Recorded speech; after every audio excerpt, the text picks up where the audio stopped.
DFCRadio.com. The cannabis portion of this show is designed as entertainment only for legal medicinal cannabis patients over 21 years of age and is not meant to encourage any other activity or use. Yeah, dick.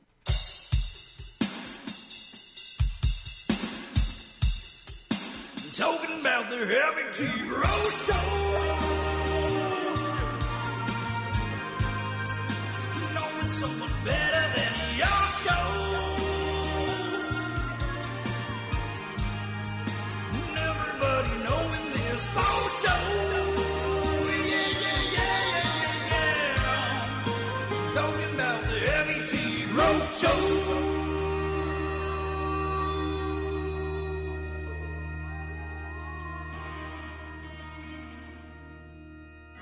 Booyah! Oh, yeah!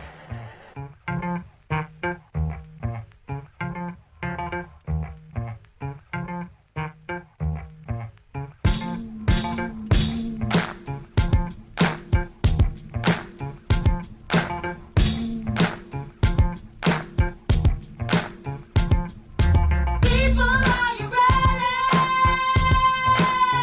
Let's start the show. Let's start the show. Don't worry about the president. He can't stop us now. He can't stop us now. No, what is? He might try to stop us now. Welcome to Heavy T's Grow Show, the only show that hooks you up for calling in, talk and grow with Jiggity Jerome and myself. That's right, we're a little light tonight. Just call in and talk shit, too. Yeah, tell us what you really think of Horty Chris, right? Tell us, like, I'm Heavy T, I'm fat, but, like, he ate the fat guy, it looks like. Hey, by the way, thanks to Aaliyah for leaving some snacks in the studio. There's nothing better for a radio program than having Chips. chips. Yeah, thanks for the chips, Aaliyah. And also peanut butter granola bars. Hey, I already ate mine before we came Yeah. on air. That shit was Peanut butter bomb. granola bars, that really does us good. We're trying to enunciate. I already have problems with that. Now we need protein to build muscle. She said, I don't think you have mumble mouth enough, T. Here's a peanut butter granola bar. The hell's enunciation? Yeah. What's enunciation, dog? I pronunciate. I'm using this word correctivity-wise. Speaking of which, I have a joke for you. Ready? What do you call, a dude in a wheelchair, a dude in a wheelchair and two self-entitled assholes go into a Jewish guy's bar. What's that called?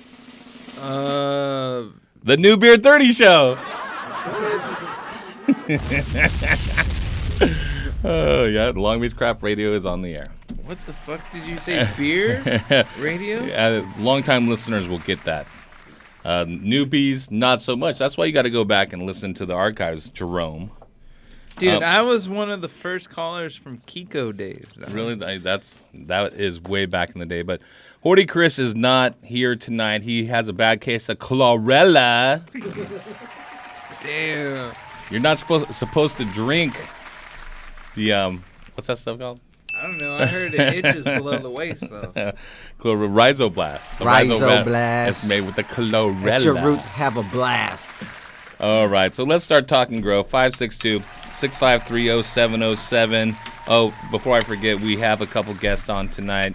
We have Dina and Galina from Mjucation coming in first, and they're going to talk about solutions to cannabis businesses. If you're looking to start a cannabis business, you want to tune in, especially to understand the things that you're going to be dealing with. It's not just plant a couple seeds and grow some weed and sell it these days. No, it's bullshit. And that's a microphone. This isn't your first time talking to the mic. It's bullshit after bullshit after bullshit. Is that why you're wearing a black market cultivator hat in here? You going back? It fits. I'm on 2 snaps, but I'm making it work. All right, you're on 2 snaps. Damn. I thought you meant like Snapchat. So you meant the snaps. No, dude, like I need like 7 and fucking 7/8 to 8 inch. Hey, that's what we should do. We should start a social media network and call it Snapback, and we post old videos of when we're young and try to get hot chicks. Dude, I I can still get hot chicks. I got a hot chick. I know. You're still young. I'm the old man here. Dr. Duff isn't coming. He spent 8 hours on a roof today installing a metal roof because there's nothing better than starting a new career in roofing at 41 years old. Prime time. It's almost as good as eating peanut butter granola bars on the air. Almost. Delicious. Dude, I could eat another one, Aaliyah. I'm just saying. So our other guest that we have tonight is Ryan from Ushio. We all know about the light bulbs. We'll talk a little bit about that because they're some of the best light bulbs on the market. We're also going to talk about their new water filtration and sterilization technology, which should be pretty exciting. So it's going to be an awesome show like always. Let's start with Talk and Grow with the PRO Pro from San Bernardino. Am I saying that right? San Bernardino? Isn't that the home of porn? What up? You hear me? Yeah, Pro, go ahead. Yeah, so you got some clones cut. They're probably like, I want to say 9 days, 10 days old. And what we've been experiencing is black mold. So what we've been doing, we don't have like a fungicide or anything, so we've just been cutting it off.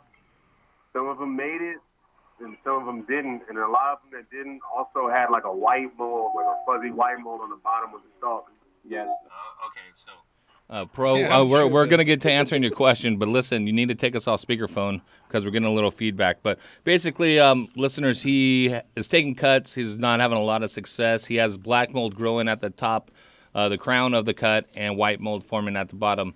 Though it's too hot and humid in whatever cloning style you're using. If it's in a Rockwell tray or a Root Riot tray, that dome on there, you have them too wet.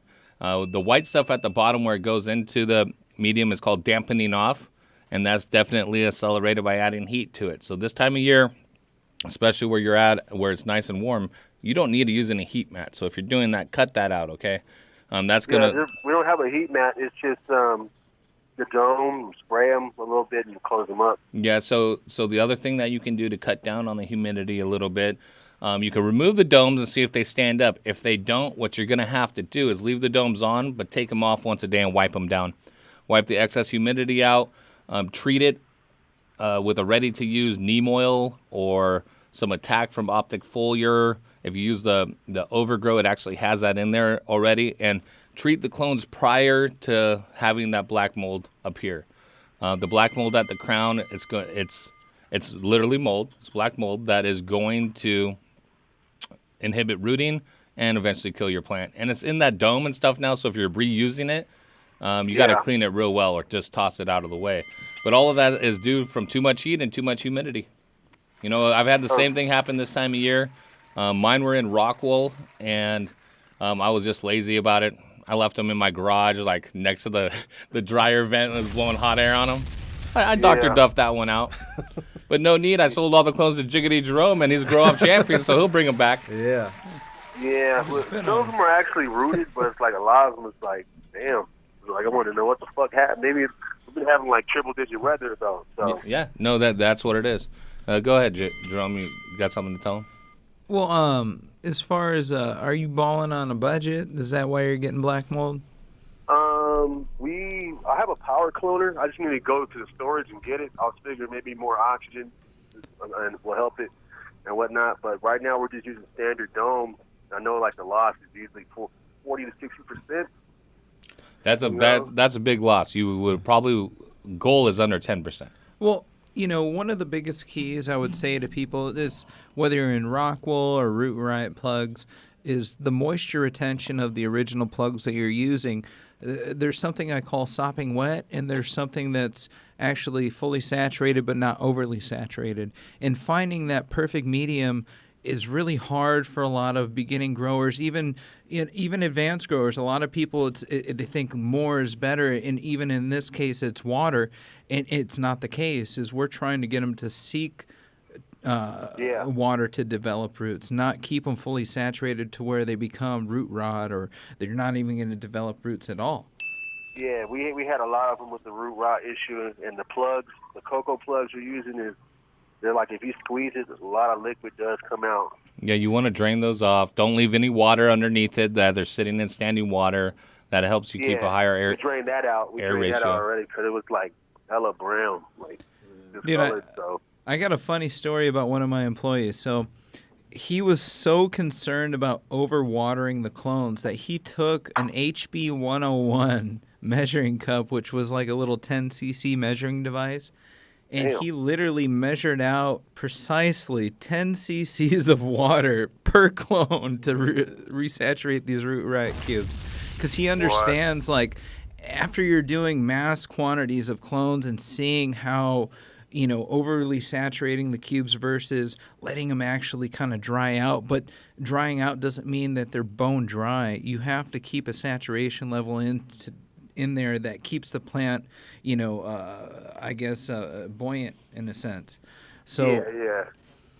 Well, mainly not too moist, but like after they get saturated, squeeze them out. Yeah, and Whatever is left to you be might not ideal. have to use the dome at all. I mean, keep it cool. You don't want it to be triple digit where you're cloning either. You want it to be standard room temperature, like 75 to 80 degrees. Well, we're looking to create the same environment. Where we're at right now, it's like 94 degrees. Yep, and it's too hot, and that's going to speed up any type of growth of pathogen, mildew, mold, whatever it is. open up those domes once a day too. Or leave them open if you can, if they don't wilt. Yeah, they're open right now. I'm thinking of putting them under the air conditioner. Yeah, we got our own problem over here I want to address with Saint. Saint, what are all these fucking gnats flying around the goddamn studio for? There's a pack of them. I don't know, man. We got rid of Dr. Duff, and he left his family here. That's awesome. You don't know. Clean up the gosh darn beer cans before Monday. That will start with it. I thought we had a cleaning lady. Yeah, she went back to Brazil. She got one paycheck from me and left. I guess that's all she needed for a freaking plane ticket. She was out. Yeah, but So yeah, if the clones do get dry, if I leave them open, should I just spray them down again with some water? so see, over spraying them is part of the dampening off too, where it goes in. Water the cube. Okay, water the cube and don't have any standing water. You want it to be ran off. If there's stuff coming out the bottom of the cube, that's too much, right? And you don't want to pick it up where it's just soaking. It will actually change color on top of the cube, whether if it's rockwool or root riots or rapid rooters. You can see when they're dry or not. And with that, it's an easy fix. You just go and water it. You don't have to drench it. You give it a little bit of water, and that extra moisture, that humidity, that will keep the plants, in good health, basically. But not too much and not too little. That's what's up. I think I'm gonna have to do another session, but You know- that helped out. The information helped. One thing I would add too is the green pads that produce CO2 for the cloning. Because you have such high temperatures right now and the humidity is so high, if you want to even go into all aspects of like VPD and stuff like that, having higher levels of CO2 is also going to help the reproduction rate of all the plants, whether it's rooting or anything at that point when you have temperatures that hot and that humid inside the dome. Yep. How would I run the CO2 line, or would I put like a micro bag CO2? You're going to in get there? some Green Pad Juniors. You just go and you roll them up and put them in one cell where the plug would go, and it gives the CO2. It's perfect. I'll send you Okay. some, but they're not going to be there for a quick second, so you need to go get some from your local shop. Out in San Bernie, greenpadco2.com, they have a store locator. You can check it out, too. Mark and What Cass, was the website? it's greenpadco2.com. greenpadco2.com. And then last but not least, you can use an anti-wilt product. It's a coating on the plant that keeps it from wilting and will protect. Coating on the plant? Coating. This is the peanut butter in my mouth, Dad.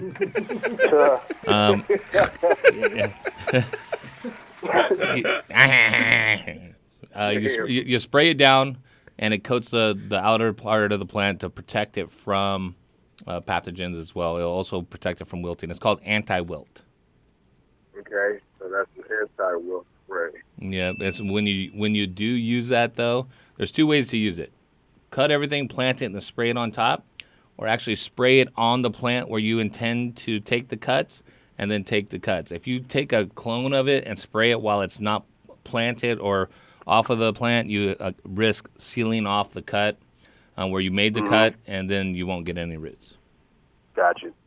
All right, Pro.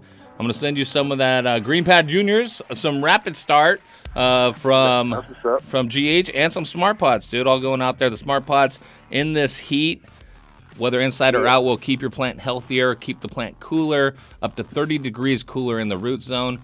excess temperature above soil line, if you're able to keep the root zone nice and cool, your plant won't suffer nearly as much. Pete- What's up, thanks, guys. Hit that shit, fool. Okay, hold on, man. I don't like backwoods too much. Thanks, bro. 562-653-0707. What is the fascination with backwoods? Is it just everyone has shitty weed now? 'Cause Look, dude, I have a fascination with the Big Lebowski, and as soon as I found a backwood or a blunt that went well with a fucking White Russian, it was great. he smoked backwoods with his White Russian, are you sure? I actually do. I don't think so, man. I Hey, think actually, I don't use Kahlua, by the way. If you do like White Russians, get yourself some Tia Maria. That's some Jamaican-style Kahlua. So you can make yourself a White Russian that stays white without that little beige tint. Speaking of White Russians, dude, did you see with Trump's tariffs that most hydro equipment is going up 25%? What? Including all fans, Because meters, it's all from and China? yeah, stuff from China. Blue Labs aren't going up because they're made in New Zealand. Brew wrap? Brew Labs. Wow. You're a fucking dick. You and Horty Chris can go sword fight. Let's get Leroy. Leroy, more diseases. Yo. What up? What's up? Can diseases be inherited from a mother plant? Absolutely. Very profound. Why don't you elaborate there, grow up champion? Well, you know, it's funny. I was actually discussing some of, there's different things that we discuss between some of my respected colleagues and I. But there's a term I call certain things, and I call it retardation. And sometimes these plants look retarded as hell. And We call it Dr. Duffness. oh, dude. Or people refer to dudding. A lot of times you'll get symptoms of it being the plant will be real snappy. The actual branching will grow very laterally, and the actual leaf development will be very spindly, or I call it dwarfed compared to what it should look like. And sometimes you can revive a plant by taking the top cut. Sometimes it takes a while for it to grow out of it as well, but absolutely, you can get anything from a mother plant. That's a no-brainer right there. All right. There are some things, though, that aren't necessarily systemic from getting from a mother. People will say powdery mildew is systemic, and it's not truly systemic. It can be carried from a donor plant to your clone plant, but you can get rid of it, and you can cure the plant of it. Certain diseases, not so easily. Certain diseases will come back again and again. Like TMV was one of the ones I was thinking of. Tobacco mosaic virus. That's why we don't smoke backwoods around our plants, right? Except if you're Jerome. No, I don't do that. Man, these fucking gnats. Dude, I don't even get to smoke on site. I gotta fucking be like old school, high school style where you're just hotboxing. I mean, I don't do that. Yeah. And I find a cut, but I don't do that, allegedly. And I smoke allegedly, off-site. Off-site, of course. So, yeah, TMV. Another one would be Pythium. Pythium can get into the plant tissue as well. So if you have root rot and you're taking cuts off for a root rotted mother, potentially you can carry it with you. And also Pythium, not just... God damn, fucking gnat. There is some gnats. Yeah, I don't know what's going on in here. This is horrible. We're going to have to drop a fogger at the break.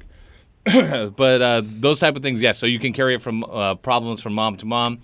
Keeping your moms clean, keeping your donor plants clean, the veg area clean. Cleanliness is godliness. And I don't mean like everything is OCD'd, labeled on the shelf type of cleanliness. I'm talking about debris, clutter, old grow equipment. If you're not taking care of your mothers where they're overgrowing and you have several spaces for disease or for bugs to hide, and they're harder to treat and keep them at bay, then it could be a big problem. So just keep your area clean, keep your plants clean, make sure your mothers are in a big enough container that you don't get root bound or root rot that causes stress. And that's the other thing. You can carry stress from the mother that can lead to destabilization of the genetics. So if you take a cut from a mother that is in, I've seen this shit where fucking people have a 6-foot plant in a Dixie cup. Right? You seen that shit, Jerome? And people are like, yeah, it's cool, T. I got it leaned in the corner of this room. I water it 4 times a day. Yeah. Or I just water it once and it's stressed to the max, and I'm going to take cuts off of it and get rid of it. And I just tell them, bad idea. Bad idea. You're going to take cuts off that stressed plant. that means those traits are going to be taken to the cuts, to the clones. And if you kill that mother plant, then you're potentially have destabilized cuts, right? That now they're stressed out, they're rooting, they're not going to root as fast. It's like a re-veg almost. When you re-veg a plant, how wacky it gets. And it's hard to get it back to where it once was. All right, well, thank you very much. Let's get ready to rumble, Leroy. Gonna send you away, man. Let's send you away with one of the grand prize. Let's do an early grand prize tonight. Let's send him a Blue Lab pH pin. Yeah. Hit that one out of the park, $125 value. The Blue Lab pin with a 1-year warranty is the #1 pH measuring device on the market. Very affordable, completely waterproof. If you want the ppm or the EC pin as well, check out the Grower's Toolbox. Go to bluelab.com to learn more. Leroy, muchas gracias, amigo. Dude, I recommend to everybody out there to have a truncheon. Because everybody out there is going to mix a 5-gallon batch of something at some point. And even if you're not looking at the EC, it's a great stirring stick. This is true. This is true, brother. Yeah. Have you destabilized plants or seen genetic drift in your... Absolutely. And one of the things to try and get rid of that for me is in the numbers. Meaning, at this point we've had to take, if we need 350 cuts for a room, I've been taking more, like almost double than that, just to make sure that we get all the plants that are actually really healthy out of that bunch and we kill the rest. And to try and destabilize that is trying to find, I call my Michael Phelps in the bunch, the little Olympic athletes of the bunch. They're all fucking clones. Dude, they're all fucking children. It's like you got 50 children and 40 of them became Michael Phelps and 10 of them are fucking Leroy Phelps. They're the clone army from Star Wars, bro. They're all the same. Dude, I'm telling you, for me particularly, I've had a cut of Jack that's been around forever that we actually got from him way back in the day. Really? And I've never actually had a You mother never gave of it to me. I've asked for it before. Dick. Well, the thing is we never had a mom of this plant. And the thing for us is I've had it in my possession for almost 10 years personally. And I've never had a mom. We've taken multiple cuts, and the plant has never lost any genetic traits of it. No, and that's whatsoever. because you're keeping your plants healthy. That you can do that and successfully do that for forever potentially, as long as you don't take a stress cut, right? So if you're taking from donor plants that you're flipping into bloom and you're just keeping cuts and not a mother around, if you take those cuts from the donor plants and they're stressed out for some reason, you push them into bloom, boom, where's your mother that you could restabilize? It's gone. And all you're left with is a bunch of stressed clones. So that's where that drift starts to happen. If you're able to keep them healthy, you're not going to get a drift. There shouldn't be any drift at all, right? But doing it right, it becomes difficult because managing mothers and taking proper clones is a lot more difficult than people think. You water a plant, but if this thing's overgrowing and stuff, you go into someone's mother room, and they got 6 giant moms that are 8 feet tall under a 315. They're all spindly and bullshit, grown into the light, grown past the light. And you just rotate that pot around, and they have never done it. Half the plant is dead on one side, and it's rotting, and all these other problems. You got to have good maintenance in your mom and your clone room. Anyways, let's not beat that dead horse anymore. We're talking grow. It's Htgs Grow Show. Call in now, 562-653-0707. I have more things to give out from General Hydroponics, Botanicare Smart Pots, Vermicrop, more Blue Lab giveaways, a Nanolux Max Power 1000-watt bulb, some green pads, Mission Fertilizer, 5 giveaways of the full line of Mission tonight. All organic, and don't forget bulksoil.com. If you need bulk soil, go see Sanctuary Soils Delivery. They're rolling trucks all summer long up and down the coast of California. And Turpinator, making it AAA. So call in. You can't get it if you don't call. We're talking grow. We're coming back with Mjucation. Mjucation. Yeah, I think I said that right. I'll find out in a minute. Htgs Grow Show on the one and only DFC Radio.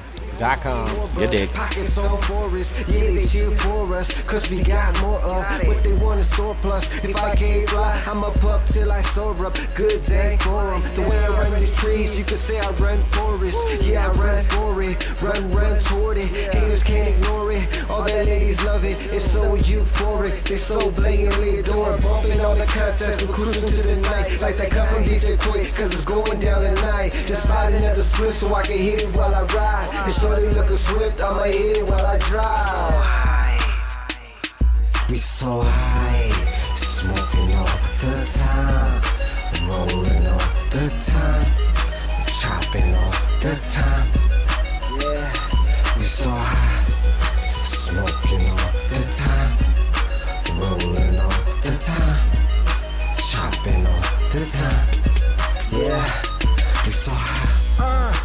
Fire up another split. Take a hit, show life I'm fucking with. And I'd be lying if I said my life is perfect. I'm hurting inside enough for me to catch a burden. Lungs turning black, smoke till my chest is burning. Can't hold back, I'm high till the morning. We brew money, it's the only thing that levels me. You can call it remedy, but never gets the best of me. Twist to get it lifted while I'm shipping to the bitches. Got me feeling like the riches, I'm on it, so get with it. Flipping on that killer soul, smoking with a privilege. Take it higher than the gifted, so don't mind if I'm tripping. Gotta keep my hustle up, so I smoke the top shell. If your lungs are strong enough, smoke with somebody else. I need that good, burning like wood should. Like good wood, burning like good wood should. So high, can't touch the ground. Look at me, I'm Superman. I wanna go up, light the blunt, light it up and have so much fun.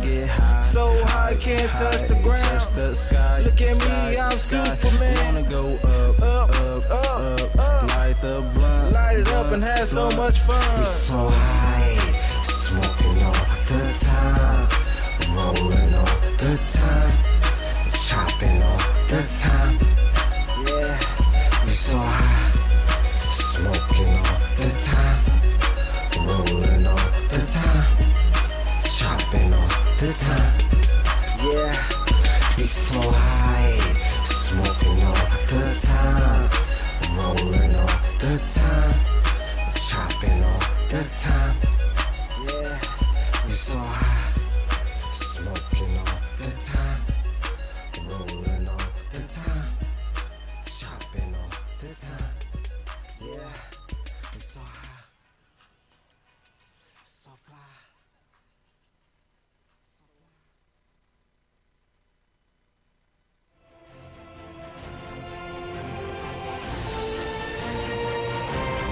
DFCRadio.com. Are you ready to start cloning but don't know where to start? HDI has you covered, the only propagation-focused company. HDI was founded in 1997 and is the master distributor of Clonex throughout North America, like the Clonex rooting gel, which has been on the market since 1988, EPA registered and approved for use on food crops and cannabis. It's the only rooting gel approved by the Washington and Colorado Department of Agriculture for propagating cannabis plants, used by thousands of plant nurseries, commercial growers, scientists, and greenhouse growers with billions of clones successfully rooted. That's Clonex rooting gel. But healthy clones start with healthy mothers. And with Mother Plant from HDI, you are fulfilling the nutritional needs of mother plants without excess nitrates, supporting strong, vibrant clones. And now you're ready for some Clonex Mist, a ready-to-use foliar spray for mother plants, cuttings, and rooting clones. Pop your clones into Root Riot plant starter cubes, and they are safe for use in hydroponic systems, and our proprietary blend of micronutrients that is certified food safe. And don't forget to add the mycorrhiza with Clonex Root Maximizer, a mycorrhizae fungi, beneficial bacteria, and trichoderma that increases the surface area of your plant's roots, allowing the plants to access more nutrients and water. And don't forget to feed with Clonex Clone Solution, formulated for rooted clones and seedlings, a special blend of minerals and vitamins that encourage rapid root development. So no matter what your propagation needs are, remember HDI has you covered. Check them out at hydrodynamicsintl.com. That's hydrodynamicsintl.com. Dilly Heavy Tea Grow Show. But dilly.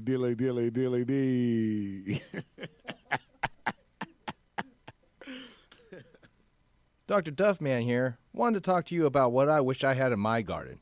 And that, my friends, is a NaOClean double-ended fixture, which is leading the industry as I speak in double-ended technology.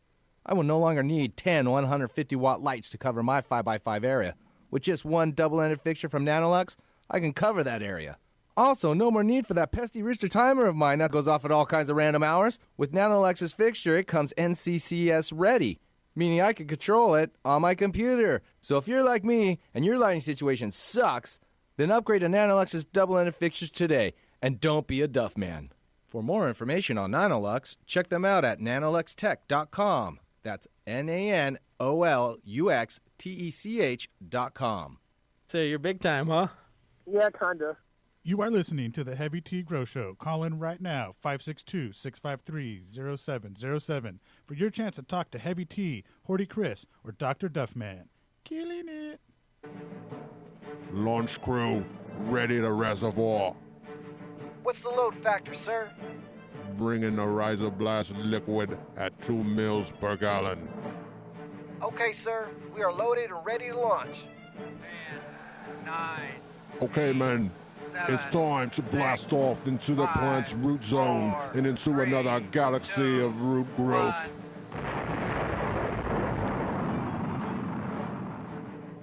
Rhizoblast is a proprietary blend of seaweed and the single-celled algae chlorella.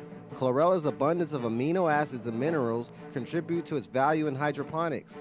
The benefits used in Rhizoblast are explosive root growth, the use with any growing medium or hydro system, its ideal use for transplanting, and the enhancement of your plant vigor in fast-flowering plants.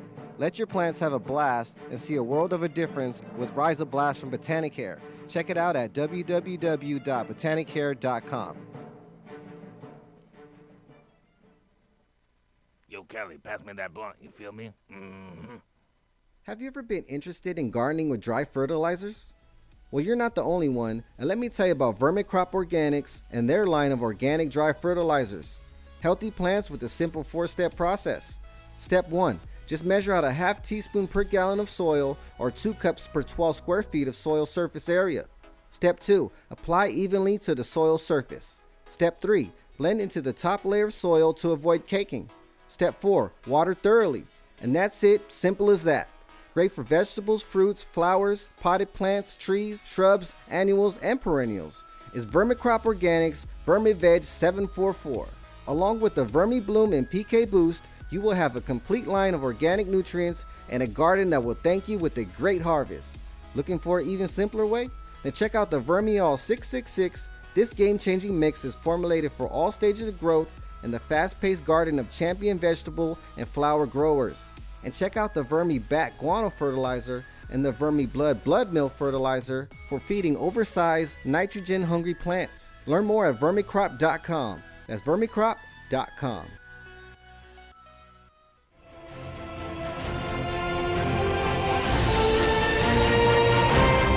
DFCRadio.com.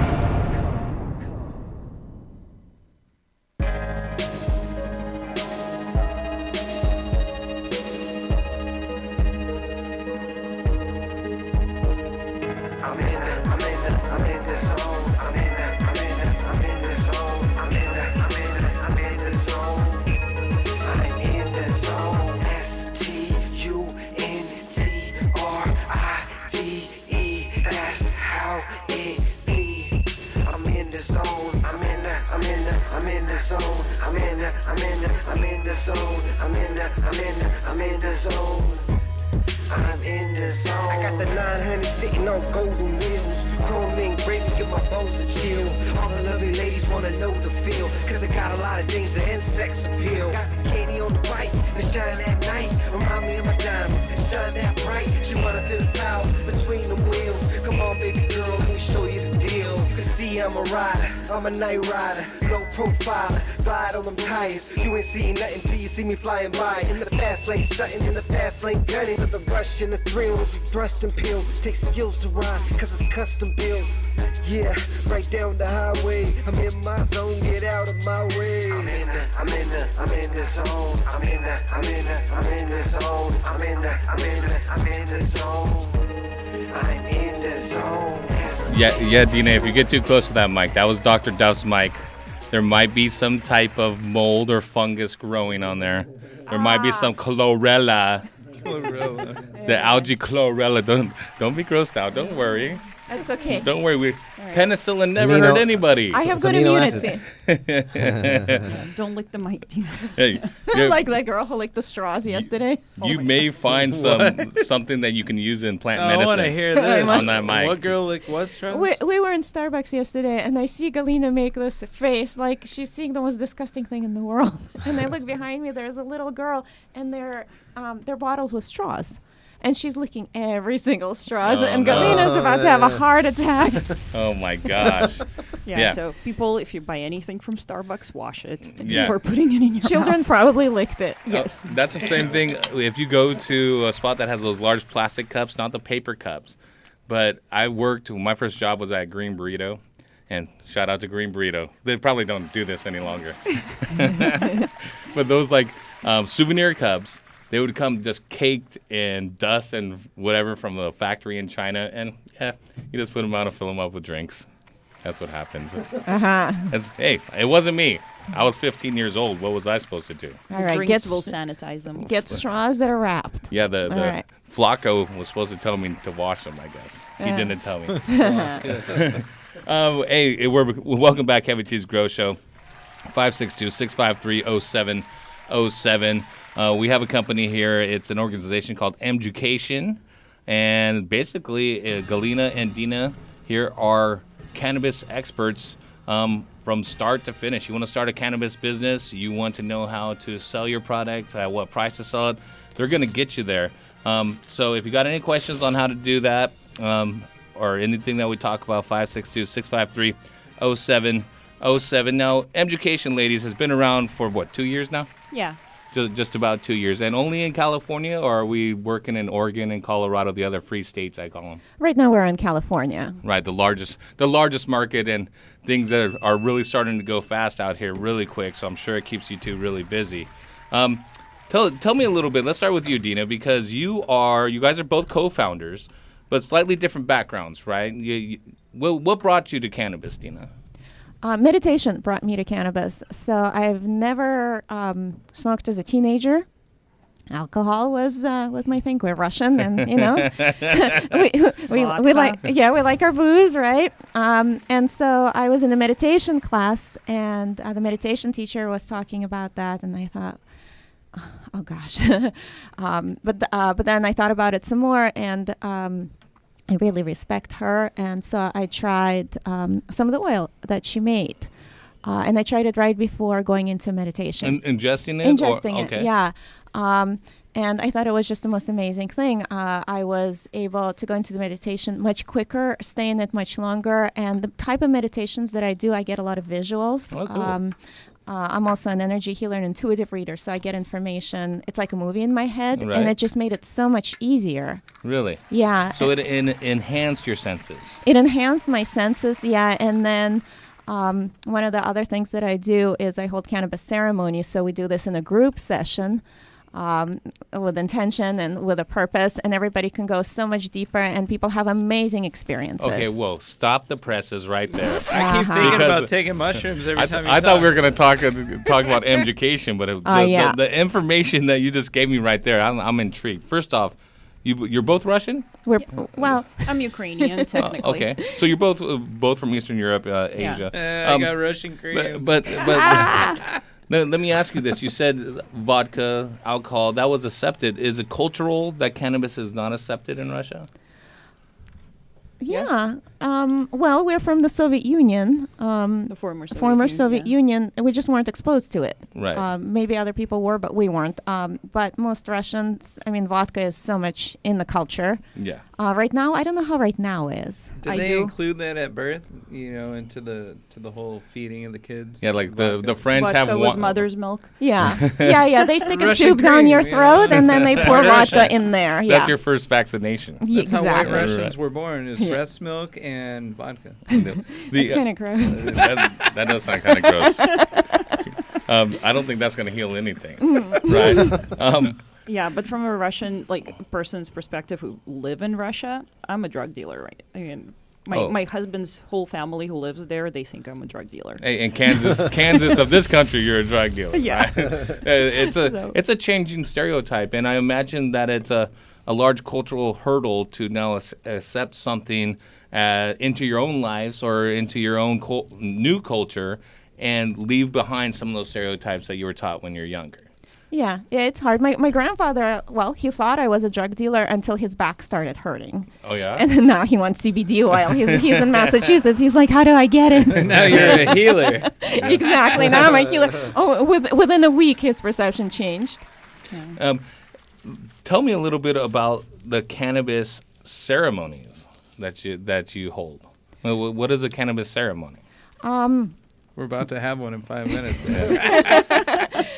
We come, we sit around in a circle. First, we kind of talk about where we are in our life, where we want to go. Are we experiencing any issues? What our intention is. And then we smoke. It's group therapy with a joint. It's pretty much like that, you know. Very important to have a cool pipe. Yeah. That's the number one thing. Okay. No, I'm just kidding. And one that a little kid didn't lick, right? Exactly, yeah.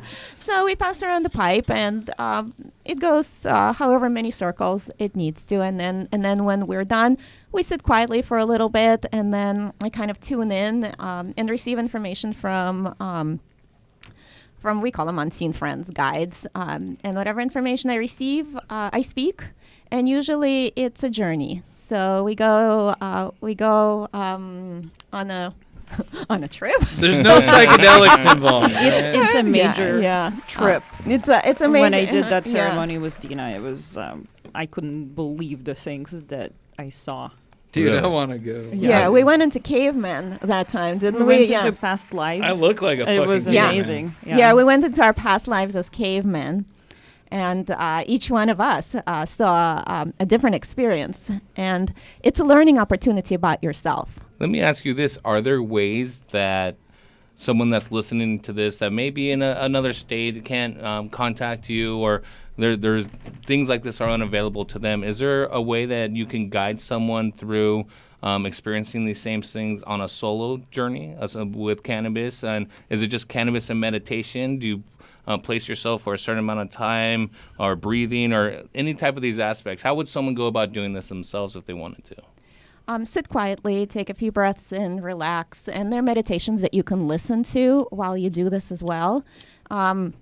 Be very clear about your intention, because that's one of the things. I was curious, and so I asked Cannabis Spirit, why do some people have bad trips and some have good trips, right?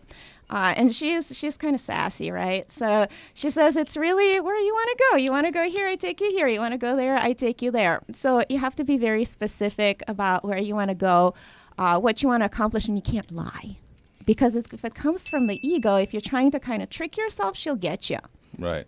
So be honest with yourself, and then close your eyes, and you can either just sit there and breathe, or if you have some guided meditations that you like to listen to, you can listen to them. I'm trying right now. No, I'm going to close my eyes. No, I'm good. You know. She's not trying to go into the cave Yeah, right not- now. She's got some shit to sell. Yeah, you know what? Next time, this, right? yeah, next time I'll come over. We'll smoke. We'll do a meditation. Well, do you only partake in cannabis in certain situations and environments? I find it works best for me when I'm around people that I like. Oh, thanks. So you're not smoking right now. Thanks, Dina.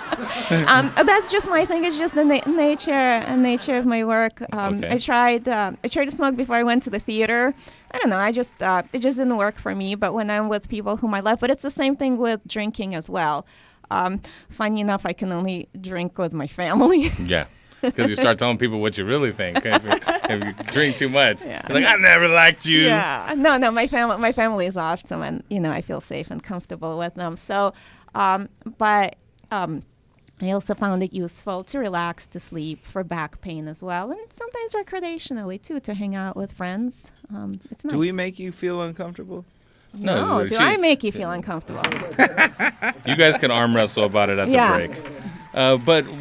So the healing aspect of cannabis, it's documented. Several people have experiences, whether it's intentional or unintentional, that are positive with cannabis. More so than negative. More so with other other things that people would call in toxins, like alcohol or things that are fully legal across the country, across the world. But you also use sacred plants and healing ceremonies outside of cannabis. Does cannabis enhance those as well, or are they separate? Do you use different plants, different herbs, different things to accomplish different things? Yes, and I've combined cannabis with one particular plant medicine, which is legal. It comes from the jungle, and that works well for certain purposes. Usually I don't like to combine.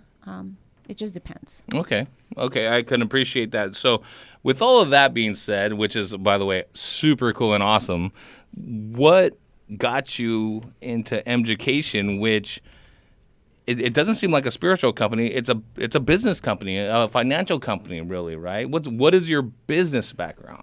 Absolutely, I'm a geek. You are? I've spent 20 years in IT. I've done everything from programming in C, C++, to working on Unix. For those of you who are geeks, you know what I'm talking about. For everybody else, those are just I have no idea what you're blah blah blah blah blah. So, but you got a background in the IT, so yeah, in the corporate. So data analyzation, data warehousing, system administration, things that businesses need to be savvy on off Jump Street, right? Whether it's in cannabis, whether it's in banking, whether it's a retail store.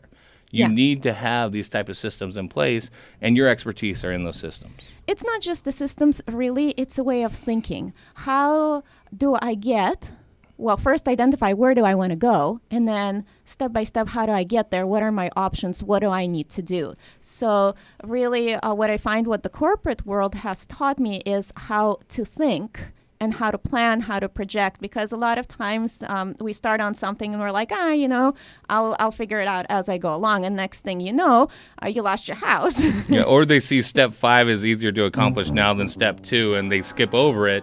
And, I'll come back to this, and they don't realize that step, without doing that, step 5 completely changes of what you have to do. So you're spinning your wheels. A lot of people in business, in life, and I'll use a John Wooden quote here, mistake activity for achievement.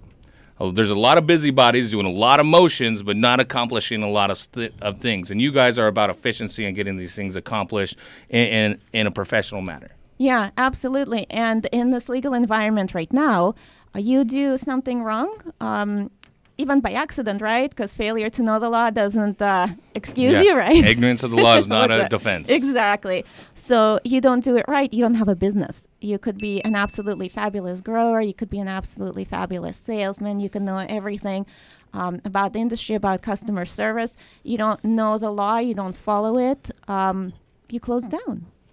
And after you spent buku bucks. This is not a cheap industry to be in. So you're walking the line. Either you have family money, family investment, or you worked your butt off and stashed a little coin away to open this business, and you don't understand how to operate it appropriately. You're out. There goes your life savings, right? And Galina, let me talk to you a little bit about this. First off, how you doing? You want to hit this up, or are you good? I'm good, thank you. You're good. Okay. You have to drive us back, so yeah. Oh yeah, we're Uber. We don't drive anywhere. Yep. But you are the experience in valuation, business strategy, financial analytics, advisory. You've worked with Fortune 50 environments, Big 4 companies, oil, hospitality, telecommunications, technology. There's so many pharmaceuticals. There's so many things here that you've worked on. Is cannabis to you? We come into cannabis, was it due to Dina and her experiences and your relationship, or was it more on a business aspect? How did you get into the cannabis game? So it was at the beginning more of a business aspect of it, and I'm actually the one that pulled Dina into the business aspect of it, and then she pulled me into her meditation. She got you tripping out with cavemen. With cannabis, and I saw such tremendous value because mindfulness or meditation is becoming really mainstream these days, but I've been meditating without cannabis for a while, but it's a very different game with it. But yeah, at the start, a few friends of mine wanted to open a dispensary, and wanted to know my opinion because, been business strategy. And I thought, wow, what an interesting industry to be in. And what I love about the cannabis industry is that not since the prohibition was repealed do we have this opportunity to actually watch the economics of it in the works. Mm-hmm. I'm a huge geek too. I am a mathematician, I have a business degree as well, but so we're both just two geeks. So you have appreciation for history too. You see that history is happening right in front of your eyes, and you have the ability to appreciate it. Yeah, so I thought it was a very interesting and exciting industry to get into. Again, given the industry that I was already in working for one of the Fortune 50 companies at the time, I had to get into it in a bit of a clandestine way. I didn't know how people were going to react to me getting into it, how, the parents at my daughter's school would react to it. But, I'm learning. Imagine being heavy tea. No, which is, yeah. They're like, this guy? Hey, your kids aren't going over to that guy's house. He's smoking that joint on air. Yeah, but what I'm learning is that a lot of more people use cannabis every day than anyone actually even imagines. But a lot of them are in this green closet, that I call it. So the typical stoner isn't the guy with dreadlocks and sandals, shuffling down the sidewalk. It's you. It's me. It's your friends. It's people it's in a Bel Air. mom. It's people in South Central. It's people everywhere. It transcends socioeconomic boundaries. It transcends class, race, all of those things. It's something that connects us all Absolutely. in a dramatic way. Yeah. And, while a lot of moms used to relax with wine, now they relax with cannabis. And they actually, it's a healthier and better way for you to relax. I believe. I agree. So you were going and your friends asked you for a loan or to become a business partner in a dispensary? They asked me what I know about the laws or regulations and see if we could help, if I could be, go in with them. They asked the nerd to do the research. Exactly. They asked the nerd to do the research. So we looked around, and then we had some acquaintance that had opened a dispensary. I believe it was somewhere in Garden Grove, where you cannot open a dispensary, Right. but which I didn't know at the time. And Where in Garden Grove, by the way? You're asking her to put her friends on blast? No. I knew of plenty of illegal dispensaries. It might have been in West Garden Grove, East Garden Grove. It was somewhere in Garden Grove. Take it easy, chickadee. But yeah, so they said, oh my God, you have to talk to this consultant. We paid him $5,000. He gave us all the paperwork, and he's going to tell you how to do it. I'm like, okay, but I always do my own research before I go in. And, we paid the consultant $250 for the initial consultation. He came in with this thick binder, and for 2 hours, he tried to sell me paperwork for how to how to create an LLC, which honestly, you use LegalZoom, you can do for $429, I think. Yep. If you do it yourself, it's $129. Just file some paperwork, and you do not need to pay $5,000 for the binder. And every piece of advice that the consultant gave us, if we used it, we probably would have ended up in jail. Really? Did your friends or your acquaintances end up in jail? I don't really know what happened to them. I hope not. I really hope not. You distance yourself as quickly as possible. Yeah. You're like, okay. So then I'm like, where else can I find information? There's so much conflicting stuff on the internet. So then we found a lawyer. 2 different sources referred us to this lawyer in LA. We drove, and by then I got Dina involved, and we drove for 3 hours in horrible traffic from Orange County to LA to talk to this lawyer, who for $500 spent 2 hours taking down notes from what I was telling him. You made him an expert. So then I realized, I was looking at it, I'm like, what this industry needs, although we can all use another dispensary down the block, what the industry could really use is a consultant that will provide you timely, relevant, and up-to-date information, because it changes so fast. And understand it. And understand it and help you understand it. Because as Dina said, no matter how great your idea is, if you don't have regulatory compliance, your business can and most likely will be shut down. So both of you ladies are tremendous ladies. Your backgrounds and your history, it's something amazing to listen to, and where you're at. You're obviously experts in several fields. Do you two cover Mjucation from start to finish, or do we have other experts that are involved that you bring in as well? For various business aspects, we do have access to a group of people that we tap in. So, for example, if we have any IT issues that, say, Dina can't resolve, we have an IT expert.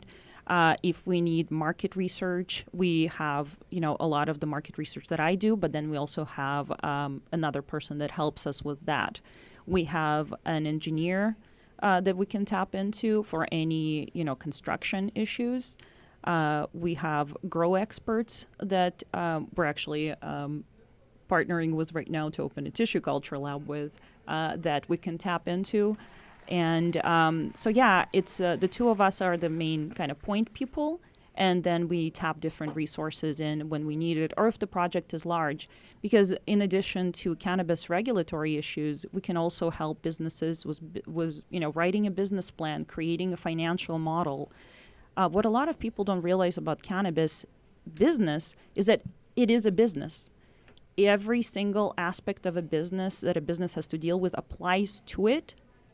Plus, you have the regulatory aspects on the top. pressure of the regulations is tremendous. Yeah. And they're ever changing. They're trying to figure it out as they go along. You have to have someone. If you can't know it yourself and be up to date on it and run your business simultaneously, you need to have an expert like Mjucation there to keep you pointed in the right direction.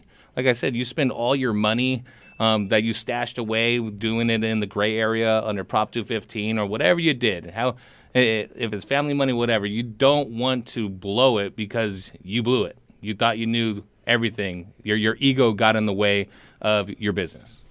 Yeah, and even for businesses that are not so regulated, let's say opening up a restaurant, a lot of times if an amazing chef opens up a restaurant, they're not going to succeed because they're an amazing chef. Oh, yeah. They need to create their magic. They don't need to sit there and send out flyers to bring in customers. So it takes a very good business manager and a very good chef to succeed in the restaurant business. I see the same thing in the yoga community. I've been a part of the yoga community since 2000, and a lot of yogis open up a business and it's going to fail because they're a yogi, they're a teacher, they're a healer, they're not a business person. Give away all those free classes. Yeah. No free classes for you. No, go to Lululemon at the mall. Lululemon's got free classes? Lululemon's got free classes. Damn. And I have an opinion about that, but I'm not going to say it. Okay. I got a bunch of their shorts because they're cool. Yeah, so you really do need somebody with the business background to help you shine so that you don't take your attention away from what you're great at. So it's not just once you're up and running. It's probably advantageous to get in with Mjucation from Jump Street from the very beginning to smooth out those bumps in the road because they're going to be costly. What you spend on a consultant, by the way, what is the consultation fee? Is it a percentage of your revenue? Is it equity in the firm? Is it a negotiated contract with the companies? It depends. Initial consultation that we do is depending on what do you want, 2 hours, 2.5 hours is like between $250 and $350.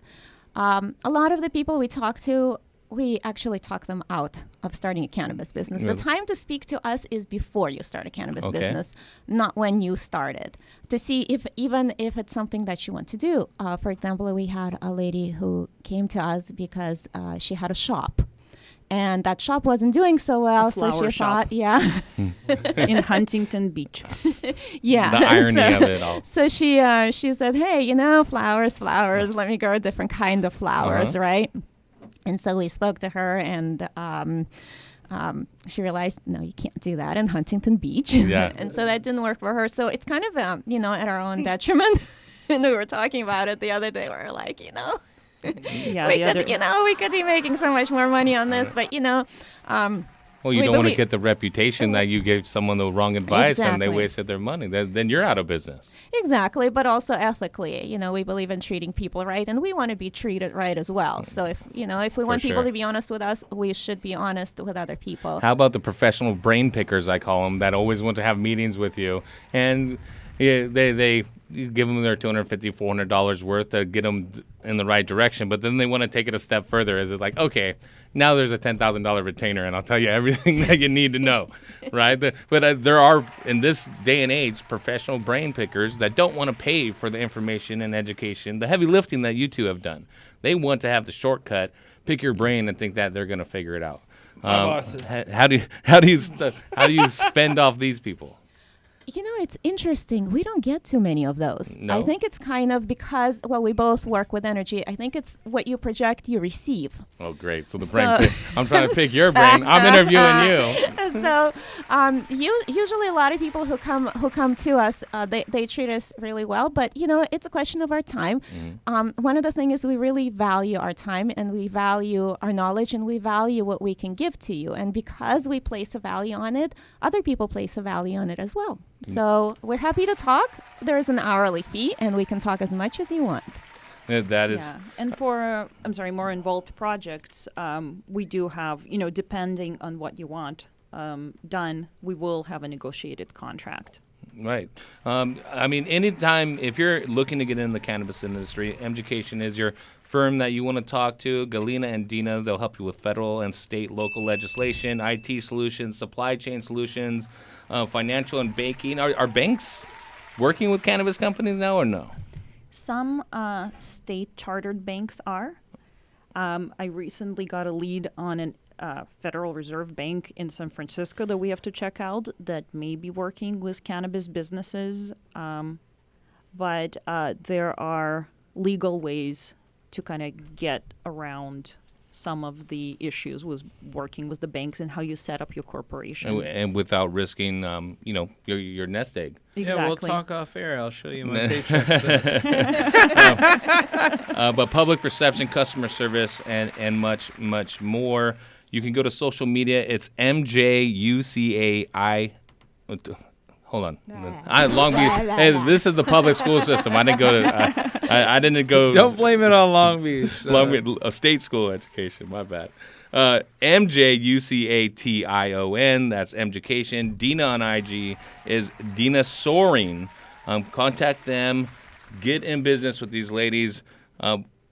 Last thing, but not the least, if I wanted to start a cannabis business, even at any level, whether it's distribution, transportation, growing, dispensary, how much liquidity do you need to come with? Realistically, if someone had a couple $100,000, they're not going to get in the game.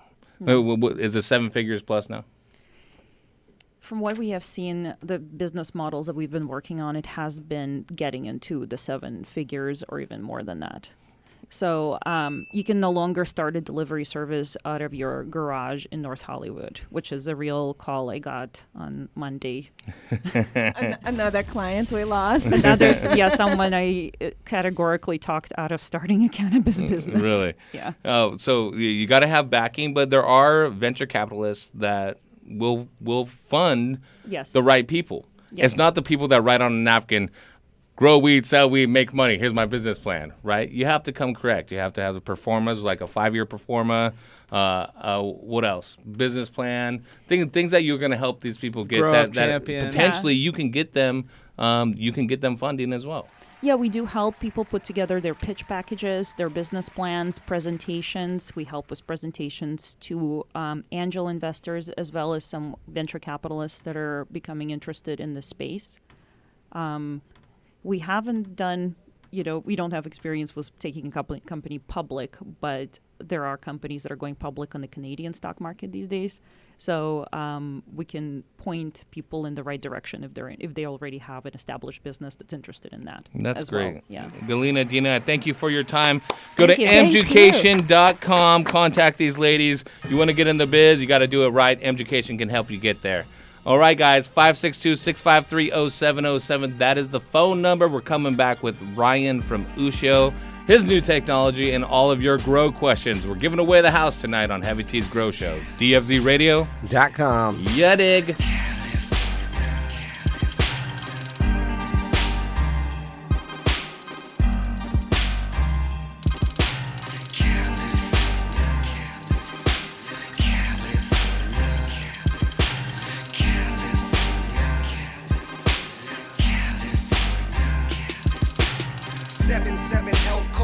riding down the west coast. Candy paint dripping cause I just got a fresh coat.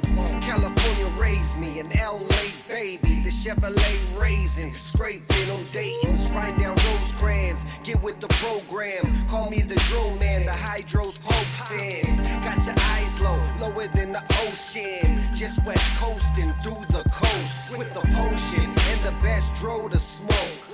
The baddest bitches, girls in bikinis with ass and titties. The hustle game easy, you just can't believe till you see me on TV. Drive down the wrong street, might see the tech smoke. Hop in the ride and let's go to the west coast. This life is like a movie. You meet a model bitch, then you fuck her like a groupie. California, California, California, California, yeah, the Cali of LA. California,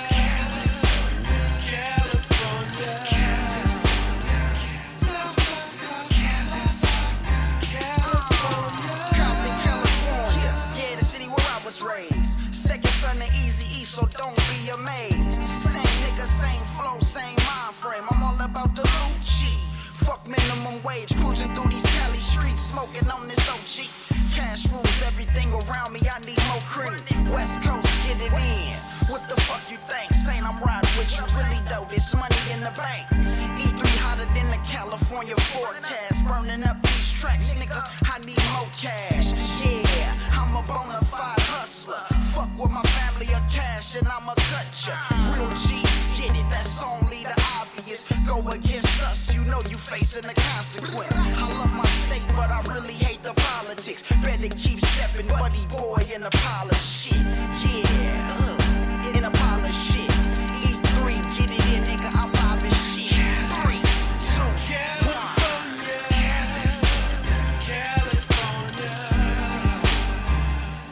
California, yeah, the Cali of LA. California, California, California. What else can I say? California, A, in the county of LA.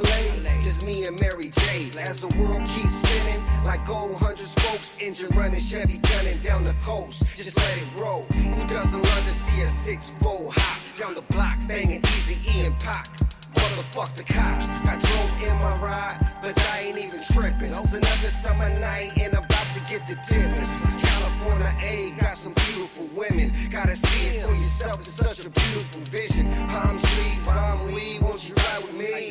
West Coast in, floating through these Cali streets. Cruising down the boulevard in the late night. Sunset to the daylight, we take flight. Lights, camera, action, fast cars and jewelry. Models and groupies, we film in a movie. It's a motion picture, everybody's a celebrity. Won't you take a picture? It's a motion picture, everybody's a celebrity. Won't you take a picture? Latin girls, Asians, black girls, Jamaicans, white girls, they all on vacation. Pop another bottle, yeah, we buy 'em by the cases and we spitting big faces. California, California, California, California, yeah, the Cali of LA. California, California,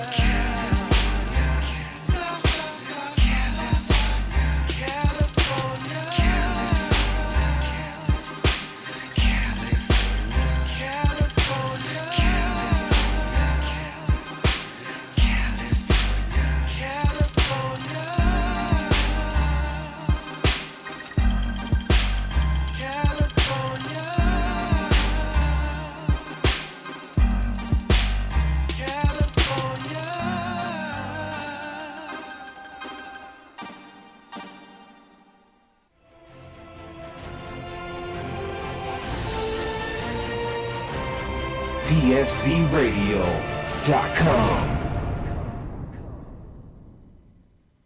The cannabis portion of this show is designed as entertainment only for legal medicinal cannabis patients over 21 years of age and is not meant to encourage any other activity or use. Yeah, dick. Sorry, Horty. Game over. I tell you, this is the life. Ever since we started working here at Sanctuary Soil, I couldn't be happier. It's nice to work at a place where they treat you like the artist that you are. Tell me about it. So many places just throw you in the dirt, feed you junk, and drip water on your head. Yeah, sounds more like torture than a job. And how do they expect you to do great things when they don't give you the right tools? I can't do it if you treat me like garbage. I hear ya.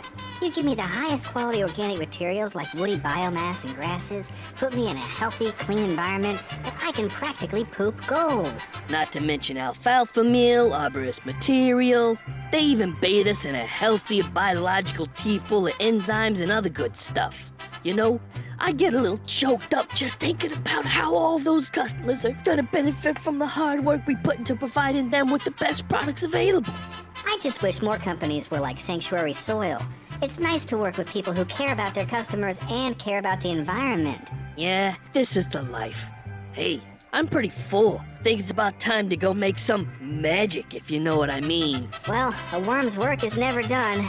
See you in a few. You got anything to read? This could take a while. Sanctuary Soil's Buckaroo brand premium worm casting, the all-in-one soil amendment that's safe for the environment, children, and pets. For more information and to see a list of current retailers, visit our site at sanctuarysoil.com. The next level of growing is here. The growing revolution is here. DFCRadio.com. DFCRadio.com. Hey, man, started early, huh?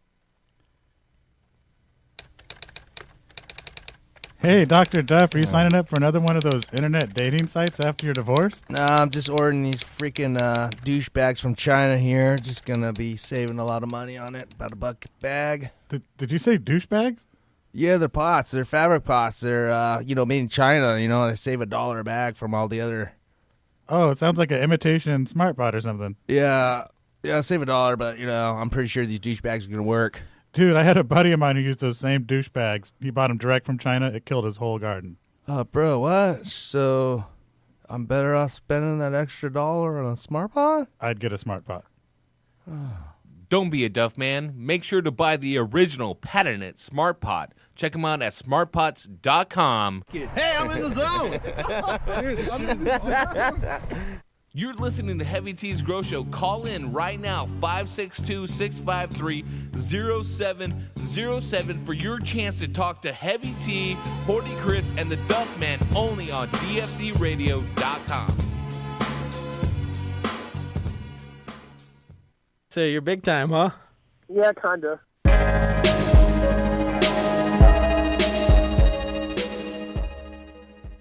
Coming to grips with measuring pH is a fundamental part of ensuring a successful crop. Of course, having the right nutrient mix is important, but without a slightly acidic pH level, plants won't receive optimal benefits from the nutrients supplied. Blue Lab has a range of pH measurement tools available to help both the commercial and small-scale growers. These include the Blue Lab Guardian Monitor, the Blue Lab Combo Meter, the Blue Lab pH Meter, the Blue Lab pH Pen, and the Blue Lab Soil pH Meter. For more information, visit us online at getbluelab.com. So you're big time, huh?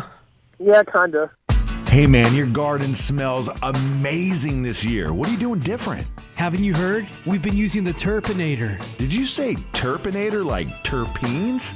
Yes, exactly. Turpinator is designed to increase your plant's terpenes, which are responsible for everything from how your plants smell to how much flavorful oils they produce. Basically, Turpinator is the one-stop shop for an overall quality increase for your fruits and flowers. That's awesome. I can tell the Turpinator has not only increased the oils in all your herbs and flowers, but it looks like it's going to increase your dry weight as well. And dude, don't even get me started on those crystals. They look like mini icebergs. Well, you better hurry up and get on board. It's flowering season right now. And since Turpinator is made right here in Sonoma County, you can literally find it in any hydro store in town. Boost your plant's oils and bring out flavors that will drive your friends wild. Turpinator. Sticky is an understatement. Hey, I'm in the zone. Hey, bro, your garden's looking sweet, man. What are you using? Yeah, man, I'm using a premium cocoa nutrient, Cocoa Tech A and B, man. It's an aggressive formula for increased yield during the flowering phase. Wow, so this is made specially for cocoa? You better believe it, man. It comes with easy-to-use 2-part formula. Formulated for aggressive growth and superior blooms. Whoa, bro. Yeah, man. Tell 'em, Bob. This aggressive formula contains proprietary blends of calcium to ensure your plants thrive. Backed by years of research, Cocoa Tech Premium Cocoa Nutrients are specifically designed to support and enhance your cocoa core growing experience. Use Cocoa Tech Premium Nutrients with Cocoa Tech Premium Cocoa Core for optimum results. Yeah, man. Yo, it's BKJ on Team King, and you listening to DFZ Radio. What? Don't you put that evil on me! Heavy T. Are you ready to start cloning but don't know where to start? HDI has you covered, the only propagation-focused company. HDI was founded in 1997 and is the master distributor of Clonex throughout North America, like the Clonex rooting gel, which has been on the market since 1988. EPA registered and approved for use on food crops and cannabis. It's the only rooting gel approved by the Washington and Colorado Department of Agriculture for propagating cannabis plants. Used by thousands of plant nurseries, commercial growers, scientists, and greenhouse growers with billions of clones successfully rooted. That's Clonex rooting gel. But healthy clones start with healthy mothers. And with Mother Plant from HDI, you are fulfilling the nutritional needs of mother plants without excess nitrates, supporting strong, vibrant clones. And now you're ready for some Clonex Mist, a ready-to-use foliar spray for mother plants, cuttings, and rooting clones. Pop your clones into Root Riot plant starter cubes, and they are safe for use in hydroponic systems and are a proprietary blend of micronutrients that is certified food safe. And don't forget to add the mycorrhiza with Clonex Root Maximizer, a mycorrhizae fungi, beneficial bacteria, and trichoderma that increases the surface area of your plant's roots, allowing the plants to access more nutrients and water. And don't forget to feed with Clonex Clone Solution. Formulated for rooted clones and seedlings, a special blend of minerals and vitamins that encourage rapid root development. So no matter what your propagation needs are, remember HDI has you covered. Check them out at hydrodynamicsintl.com. That's hydrodynamicsintl.com. Dilly Heavy T Grow Show. But dilly.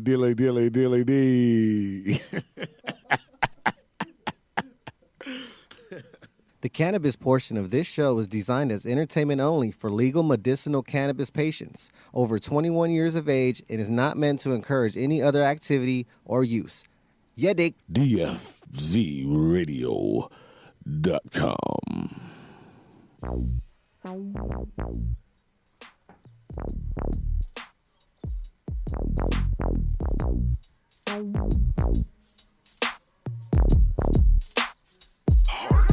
If I'm rolling up some trees, you can smoke with me. I like the blunt. I like the blunt. If I'm rolling up some trees, you can smoke with me. I like the blunt. I like the blunt. Rest in peace, Bob Marley. My blunt got a cold cut, Steve Harvey. I catch the buds with my glove, Steve Garvey. Quick to roll in the club, cause we party. They asking where the bomb at, cause everybody in the club smell that. It's Breeze, get loaded TV, smoke about a pound every day of the week. Roll so fast you didn't see him coming your way. Turned around and there was a blunt up in your face. You must have thought that I was finished. The Breeze is never stingy with the spinach. Rolling up some trees, you can smoke with me. I like the blunt. I like the blunt. If I'm rolling up some trees, you can smoke with me. I like the blunt. I like the blunt. I I love the stickiest weed, cause I'm a Cali baby. Started from that chocolate tie from them early 80s. Now it's OG, a perfect mix with my OE. The shot of lean had a G moving slowly. Apparently, you ain't never smoked like me. Load these switches up like they was some magazines. I got some bad bitches rolling up blunts for me. Hop in the rotation, true story you can see. Even your bitch eyeballing wanna hit the tree. Smoking on weed, living life with my homie Breeze. I got that green thumb, I grow my own fucking weed. And if I got some problems, I'm hitting heavy tea. You can smoke with me. I like the blood. I like the blood.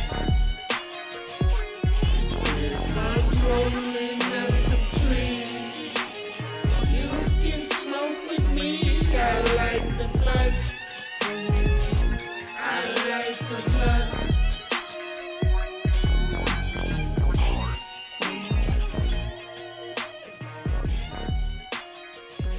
Hey, welcome.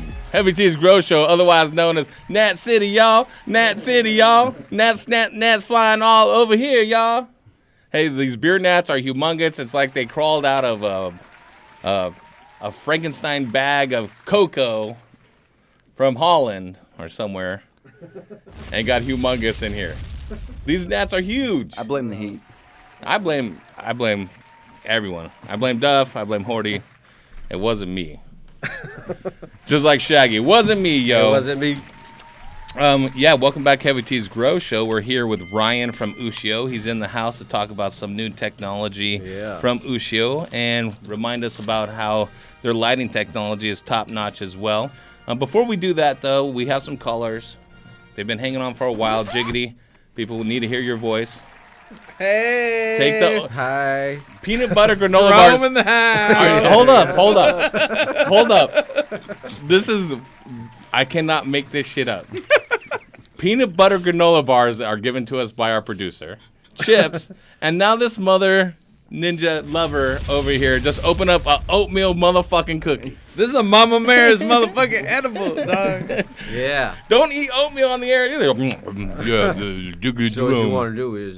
Dude, I'm preventing cancer, dog. Oh, shit. As long as you're proactive, that's good. Here we go with Luigi, or Luigi. I think it's Luigi. Hey, what's going on? Is it Luigi, but he put L-U-G-I, which would be Loogie. But no worries, Marcos went to St. John Bosco. He paid for his education. He was top goal scorer on all of JV. Yeah, that sucks. That's an all-boys school, huh? Yeah. So, Luigi, what's going on tonight? Well, had a couple of fucking pothead mistakes. I turned my backwash on to backwash my RO. I never turned it back. So then I filled my 55-gallon reservoir with backwashed RO water, fed it to my plants, and then figured it out at the last, 10 gallons of water that I had it on backwash. And then, aside from that, my soil mix that I make, I had forgotten to put dolomite lime in there. So I'm chasing my tail here. I'm fucking, my leaves are light green and dying. I'm sorry for laughing. the candor, right? And they're light green, and they're dying. Oh, well, fuck. What do I do, Heavy T? Fucking scrap those.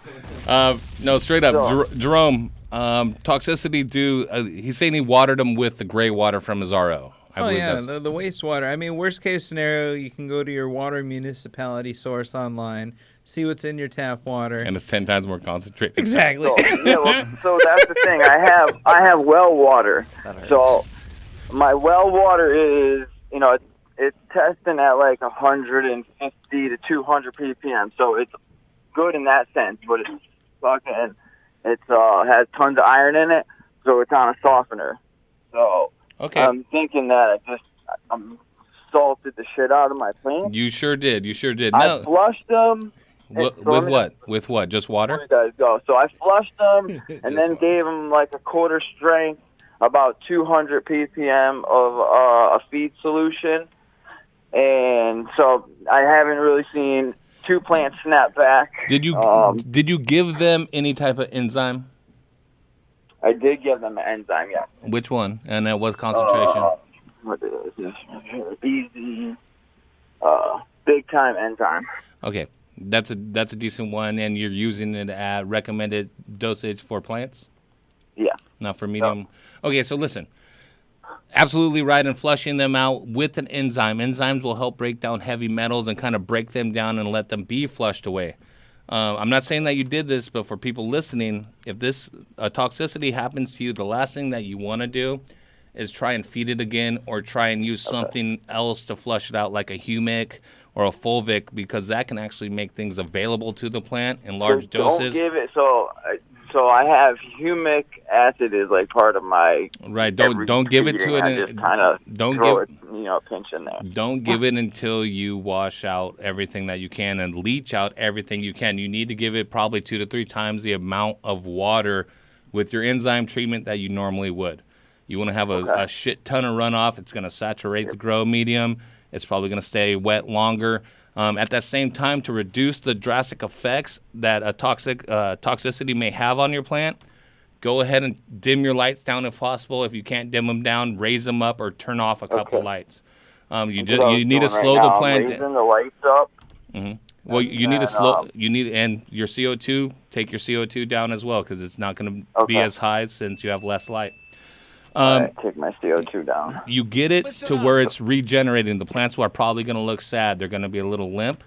You'll be able to get them back in a low intensity light and a flush and they'll start praying again. They'll start sticking up and be hydrated.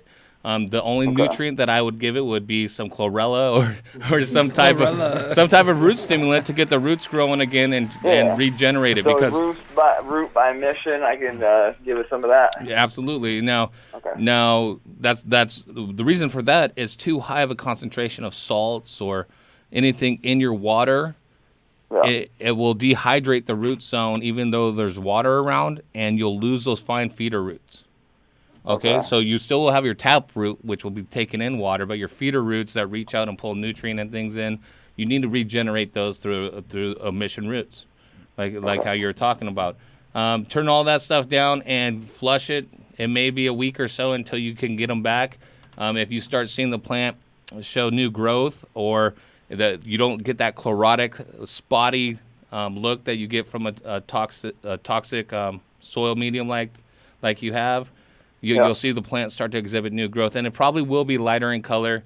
And as a plant sticks back up and starts to be taunt again, that's when you'll start feeding it. It may take up to a week and maybe 3 or 4 days. All right. So now with this happening, I was doing a lot of pH checking. So what I had found is in the last about 6 weeks that they've been in 7-gallon pots, my pH has went from, a normal going in at 5.8, coming out at 6.4, to now it's like going in at 6.2, coming out at 7+, and a slurry showing me 7.5. And so it got me going back to my ingredients in my soil, see what I was doing. And I didn't put dolomite lime in. Well, that will lower your pH, but also the way that you just murked all your beneficials with all that salt and that gray water in there. Those will facilitate a pH adjustment as the water goes through.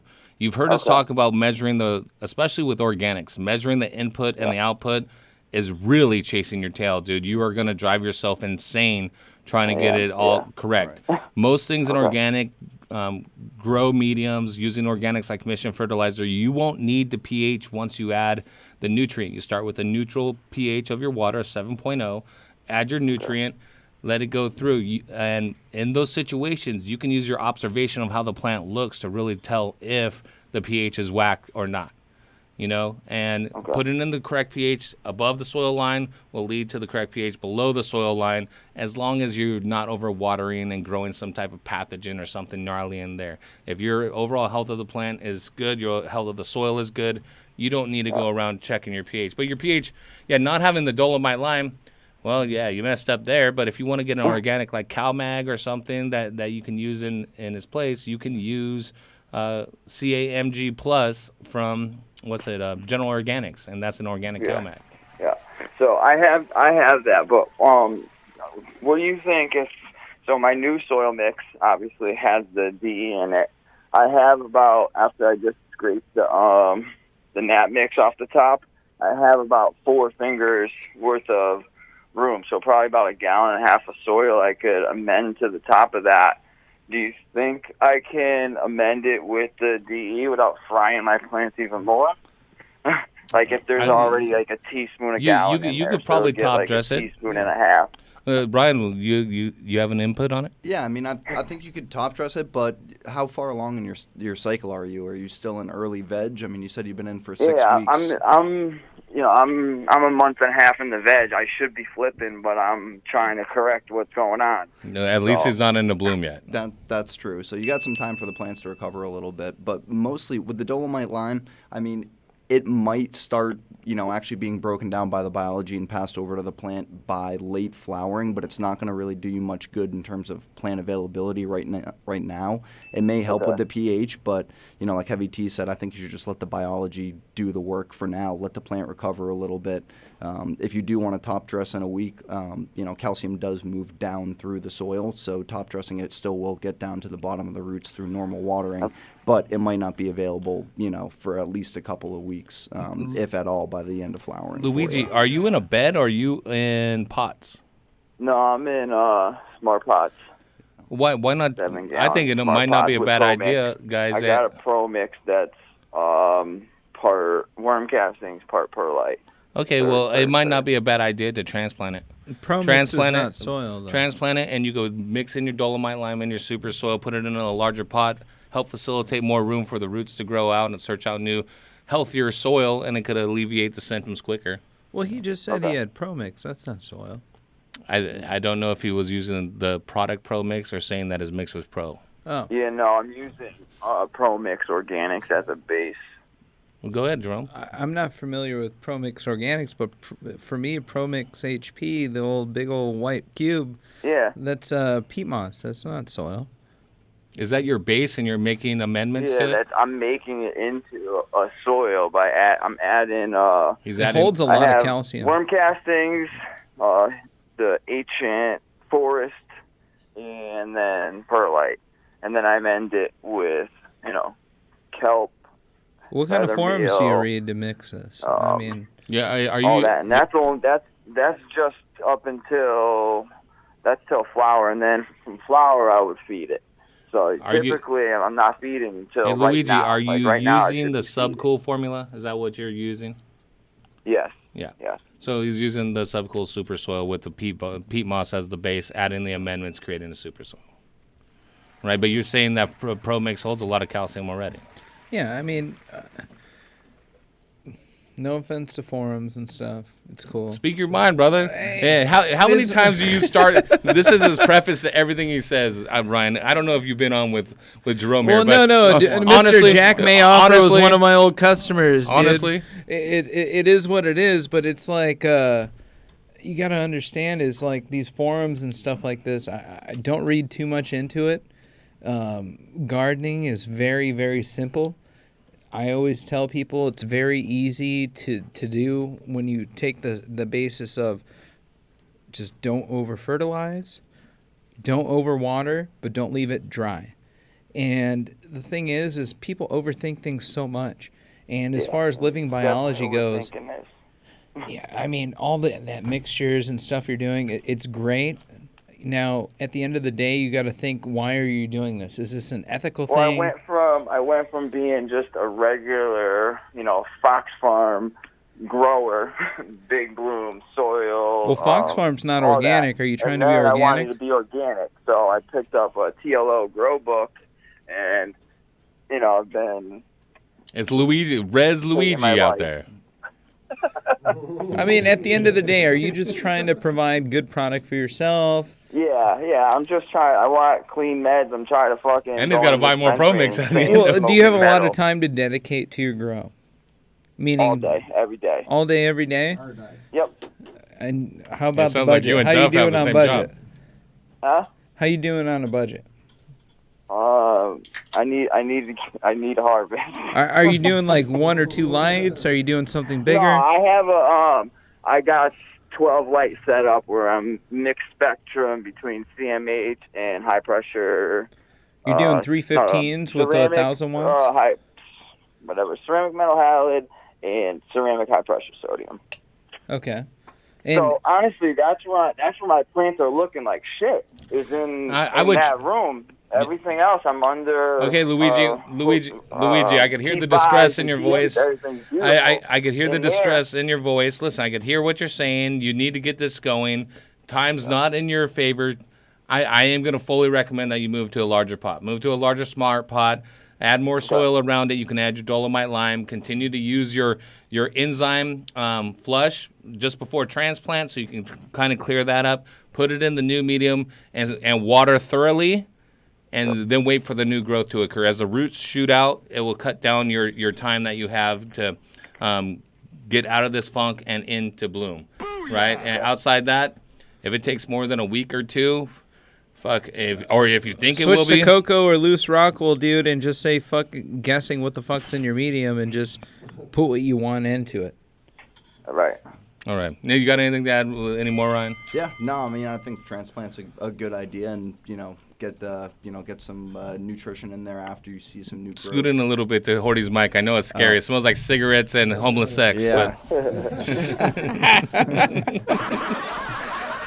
But yeah, no, I mean, I think the transplant's a good idea to really get in there, get the new roots going, get some of that extra metal, hopefully flushed out of there, and they should regrow, and keep it simple. Don't stress out too much. If you got all day, every day to be looking at your plants, you're thinking too much about it. And first off, what we should have said first of all is how the hell did your gray water line get into your feed line? That should be screwed to the wall going into the drain. Right. Don't ever mix those up again, all right? No, it happens to the best of us. The gray water line is going into a drain, but when it for some reason on backwash, my water line has water coming from it as well. So it's not like it, even during, so when it's backwashing, I got a drain line that's running and a water line that's running on backwash. So you got a bunch of He's running the water the wrong way through the filters. So he's getting everything that had been caught up in there flushed back into the garden. Shit. Yeah, exactly. It hurts. Luigi, at 150 ppm, just use your well water. Yeah. The extra iron will actually I gotta do some get down good. there and disconnect my water softener. I gotta fucking take that thing out of there. Where are you at right now? A salt softener. That salt tanker sign. All right, player. Hey, I'm going to send you some smart pots, some more mission fertilizers to make yourself straight, and a heavy tea swag pack. Luigi, it happens to the best of us, man. You're doing the right thing by calling in, and just follow our advice. You'll be good. Cool, bro. Thanks, man. Appreciate it. Keep growing. 562-653-0707. David has a question about Ushio, some light bulbs, before we talk about the new technology. David. David.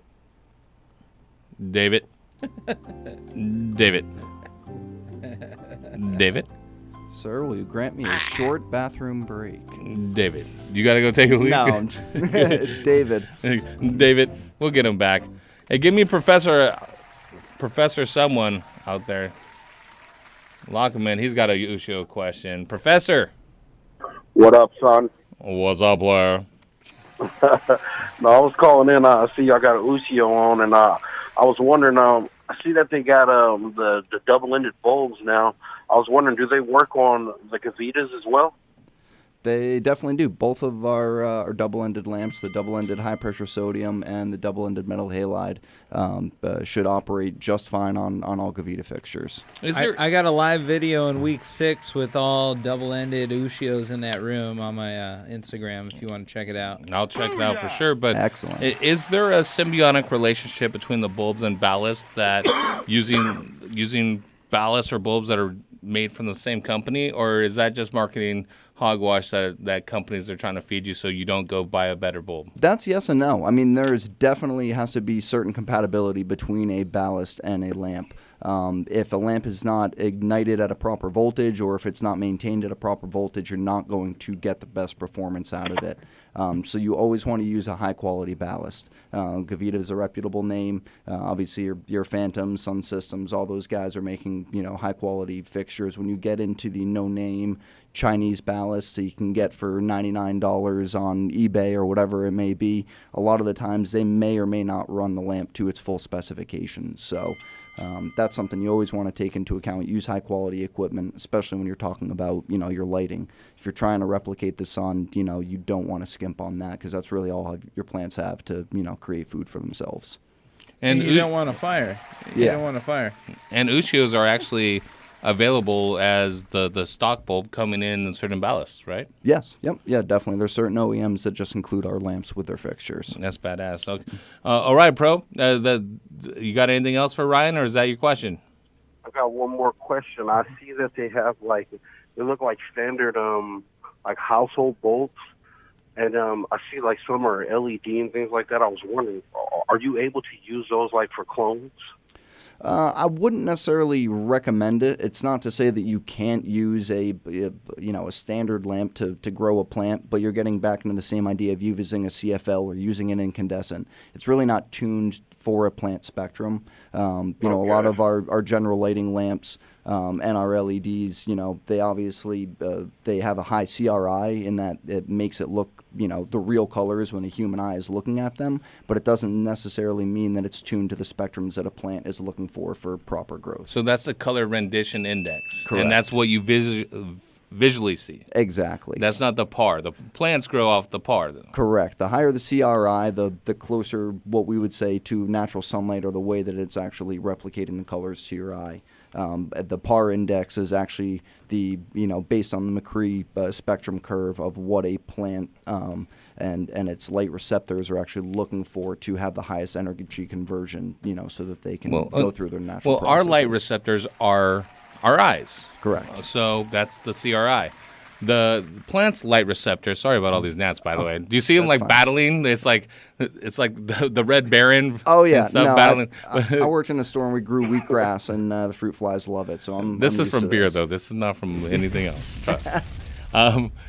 The plants have photoreceptors, and that's the chlorophyll, the leaves, basically. Is that right? Correct. Yeah, the chlorophyll is the pigment inside the chloroplast, which are the receptors. How would you explain to the layman or the listeners out there, or our professor here? And by the way, what are you a professor of?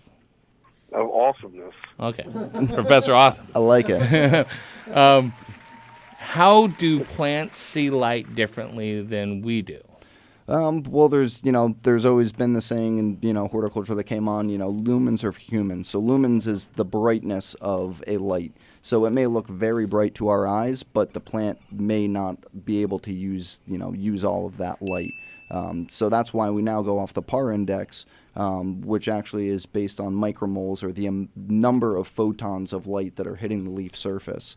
And when you can actually blend the spectrums to really adapt or made up with what the leaf is looking for, that's when you're going to get the highest photosynthesis. If we're using lighting technology that is designed so we can see the most clearly, right? So everything that we see is clear, the colors are vivid, all of those aren't the lights for the plant. So there's a necessity for different ranges that are outside our visible spectrum. Correct.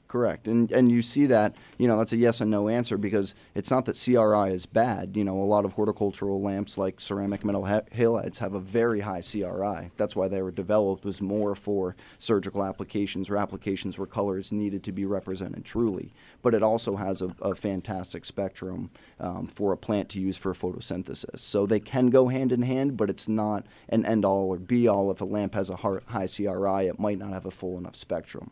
Similar to our general lighting LED lamps, they have a very high CRI, but they're only tuned in very specific wavelengths. It's not a full spectrum from 370 or 380 all the way through the 780 that you're really looking for to maximize plant I got to growth. say, Ryan, that's what I love about Ushio and the light bulbs, why you'll find them in all my fixtures and any of my hobby grows or commercial accounts that I work with, is because that understanding and the design of building the lights for the plants, building the lights specifically to meet certain requirements outside of it. It's not a general lighting bulb that's going to be in the street light up there. It was designed for plants. Correct. You do have a general lighting department at Ushio, which is fantastic and enormous. Right. General lighting. We do, a lot of cinema lamps. We do a lot with semiconductor manufacturing, a lot with high-end, industrial processing. So we use light in a variety of fashions. Agriculture and horticulture is definitely a big part of it for us. But we certainly branch out into a bunch of other industries that actually Ushio is more known for worldwide than we are for our horticultural lamps. Yeah, but you guys do a great job with the plants and double-ended ceramic metal halide.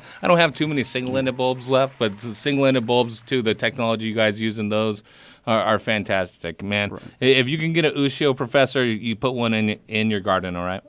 Dude, when I worked behind the counter back in the day, I would sit there and I would tell people, well, fuck the name brand. Do you want something from Germany, USA, or China? And it's funny. A lot of people pick Germany immediately. Yeah. Well, the engineering, it's we've been making light for a long time in a lot of our different factories, but our German factory, where we manufacture all the horticultural lights, is definitely top end. That's great, man. All right, Professor. I think we went above and beyond your question. I appreciate it. I'm going to send you a swag pack courtesy of Heavy Tea. It's going to include things from several of our sponsors, my man. You stay safe and stay sane out there. Don't get too awesome. Thanks a lot, man. Never too much awesome. Never too much awesome. David's back. He's done from his 5-minute bathroom break. David. Hello. Hello. Hello. Hello. What Can up? you hear me? Can you hear me? What up, dog? How's it going, David? Just over here doing the show. What's up with you? Oh, just here chilling right now with my ladies right here. Just looking at the ladies. Whoa, he said ladies. Ladies, all the ladies. Go ahead, David. What's your question? Oh, damn. You just Too bragging many. now. I just had a question. I'm curious about that new Ushio bulb. Okay, which one? The new double-ended metal halide? Yes, sir. Okay. Yeah, I don't know. I want to learn more about it. I want to know what's really going on with that bulb. I mean, my guy at the hydro store here has been telling me some things about that bulb too, but because I have the ACDE hoods. Okay. It sounds like and I got the older bulbs. Okay. Well, with the double-ended metal halide, it's going to be fantastic vegetative spectrum. It can also be used into flowering as well. It's 1,000-watt. 1,800 micromoles. So it's very similar in output to our high-pressure sodium and has an extremely full spectrum and a very controlled spectrum from 420 all the way to 700 nanometers. So what that really means is across the broad range of wavelengths of the plant, it's extremely balanced and uniform. And it also brings in some good UV light, which will help in flowering to produce more essential oils, or it'll also help build up plant defenses in the vegetative growth. So is that bulb going to produce more weight too, or? Not necessarily in flowering. I would say a high-pressure sodium is still going to produce more weight. However, I think you would see an increase in quality if you were using a metal halide or mixing them in during flowering. If you have enough space where you can do checkerboard patterns or put in a couple of the metal halides along with your high-pressure sodium for flowering. That's what I was going to ask you. That's mix and match, because I got 6 of them. I probably want to put in the middle. Maybe 2 in the middle, because I'm running them down side by side, 3 and 3. Okay. Maybe take 2 middle bulbs out and put those bulbs in there. You could do the 2 middles. I mean, I'm trying to think. The 3 and 3 is kind of a tough pattern to be able to get a good even spread across all of them. I mean, even if you could spread those out and drop 2 more fixtures in, I don't know how much extra room. Well, I got a warehouse. I just got a warehouse. We got one room that has 16. We have another room that has 8 in here right now. We have another room that's going to have 36. We just bought 2 more warehouses, and that's going to be 700,000 square foot between both buildings. So we're looking to really spend, and we want high quality. You know what I mean? Definitely. Well, I know where you can get a good deal on those Ushio bulbs. Yeah, and I know how to get 3+ pounds per light. So we're looking. Yeah, we're looking to probably at least 2,000 lights, dude. Okay, in one warehouse. That's badass. So breaking down a mixed spectrum of how to accomplish that in a large facility. Every other one, like he was talking about, or is it every fourth one? How would you suggest it, Ryan? I mean, again, if it's limited information to try and make a. It's tough. I mean, but if you did every other one, you're going to get a complete blend. You might lose a little weight, but again, we're still getting full spectrum out into the reds with the double-ended metal halide. If you could do one every 4, you're definitely going to see the quality increase. Okay. So should I do in this one room? Since there's 4 on one side and 4 on the other, how should I do that then? Like, just put 1 in here or stagger it? Yeah, I would just stagger them as evenly as you can just to get a good enough spread. Would you agree in them investing on a par meter, possibly? That could, I mean, obviously, yeah. If you have a par meter at your disposal, it's good because you're not going to be able to know which spectrum is coming in. However, you are going to be able to figure out where your dead spots or hot spots, and you can actually get a better position of your lights over the canopy. But with the 4x4, you said 3x3 is tough, right? Yeah. And a 4x4, if you did a checkerboard where you did, like, if there's 2 aisles, right? Hold on just a second, Jerome. I'll get you. The right side end one is metal halide. The left side is HPS, and you just go down and checkerboard them, right? Yeah. Is that how you? Definitely, yeah. I think again, if most people don't have enough room or have enough lights, or really they can get a good. Well, I got enough room. And that, believe that. I think definitely that would be good. And I would, I don't know what you're using right now for your vegetative lights. I don't know if you're using ceramic metal halides or if you're just using standards. But if you can start using those in your veg as well as a sole light, that's going to be beneficial. There you go, David. Yeah. Listen, brother. Can they get a hold of you, or do you do lighting diagrams and layouts for people? We don't do plans, but I'm happy to obviously look over, if you guys are doing new designs, and, I can give any input, in terms of the setup or the lighting choices for sure. What Kelvin levels do the bulbs, are they available in as far as metal halide and HPS? The new double-ended metal halides are a 5.5, so 5,500 Kelvin. Pretty much, and they stay pretty stable in that area after the 100-hour burn-in. So yeah, that's them, and the double-ended HPS is 2,000 Kelvin. Okay. No. All right. Hey, David, I'm going to send you a swag pack that includes a gallon of Turpinator, man, making a AAA for your 700,000 square foot facility. That gallon's not going to go very far, but remember, they have them available in 250-gallon totes. I don't have any recipe that doesn't include Turpinator making it AAA, filling in the gaps that you may have missed, man. Hey, I'm stoked that you're going big, dude, and that you're moving up and on. Yeah, and hit our DMs. Yeah, we'll take you all the way, bro. Yep. Any way that we thank you guys. Any way we can be a help, dude. Thanks for calling, David. Thanks, David. All right. 562-653-0707. We're gonna get to the rest of the calls for sure. But Ryan didn't just come here to brag about his big bulbs. He does enough of that on social media. And there's some videos out there on unsavory sites that you can see his big bulbs. World Star. You bulb. You're going to have to dig deep. Bulb Hub. That's what the search is. Dig deep. Bulb Hub was the best one, bro. Come on. All right. What's going on? No, give me... Hey, just slow your roll for a second, brother. We're interviewing Ryan over here, okay? Take a deep breath. You're going to be okay without your nicotine for 5 seconds of your life. Damn, bro. Shut down. Light bulbs, lighting, Ushio is right there. Bam. We know about that. But you came in here, handed me this sheet about this new technology, and I was like, wait, this has nothing to do with lighting. No, it's a little different. At all. It's to do with water. And exactly what to do with water, I'm not quite sure. It's called NaCl technology. It's Electrolyzed organic water treatment for plants. Okay, that's very kind of vague there. What type of water treatment? Am I watering my plants with like UV treated water or something? We're not hand watering, right? I see the hose. No, it's actually an automated system, and pretty much you can spray your plants or your benches or your tools, and it actually will take care of different pathogens, whether that be powdery mildew on the leaf surface or bud rot, pathogens on your shears, your clippers, on your workstations. So it's kind of a multi-use.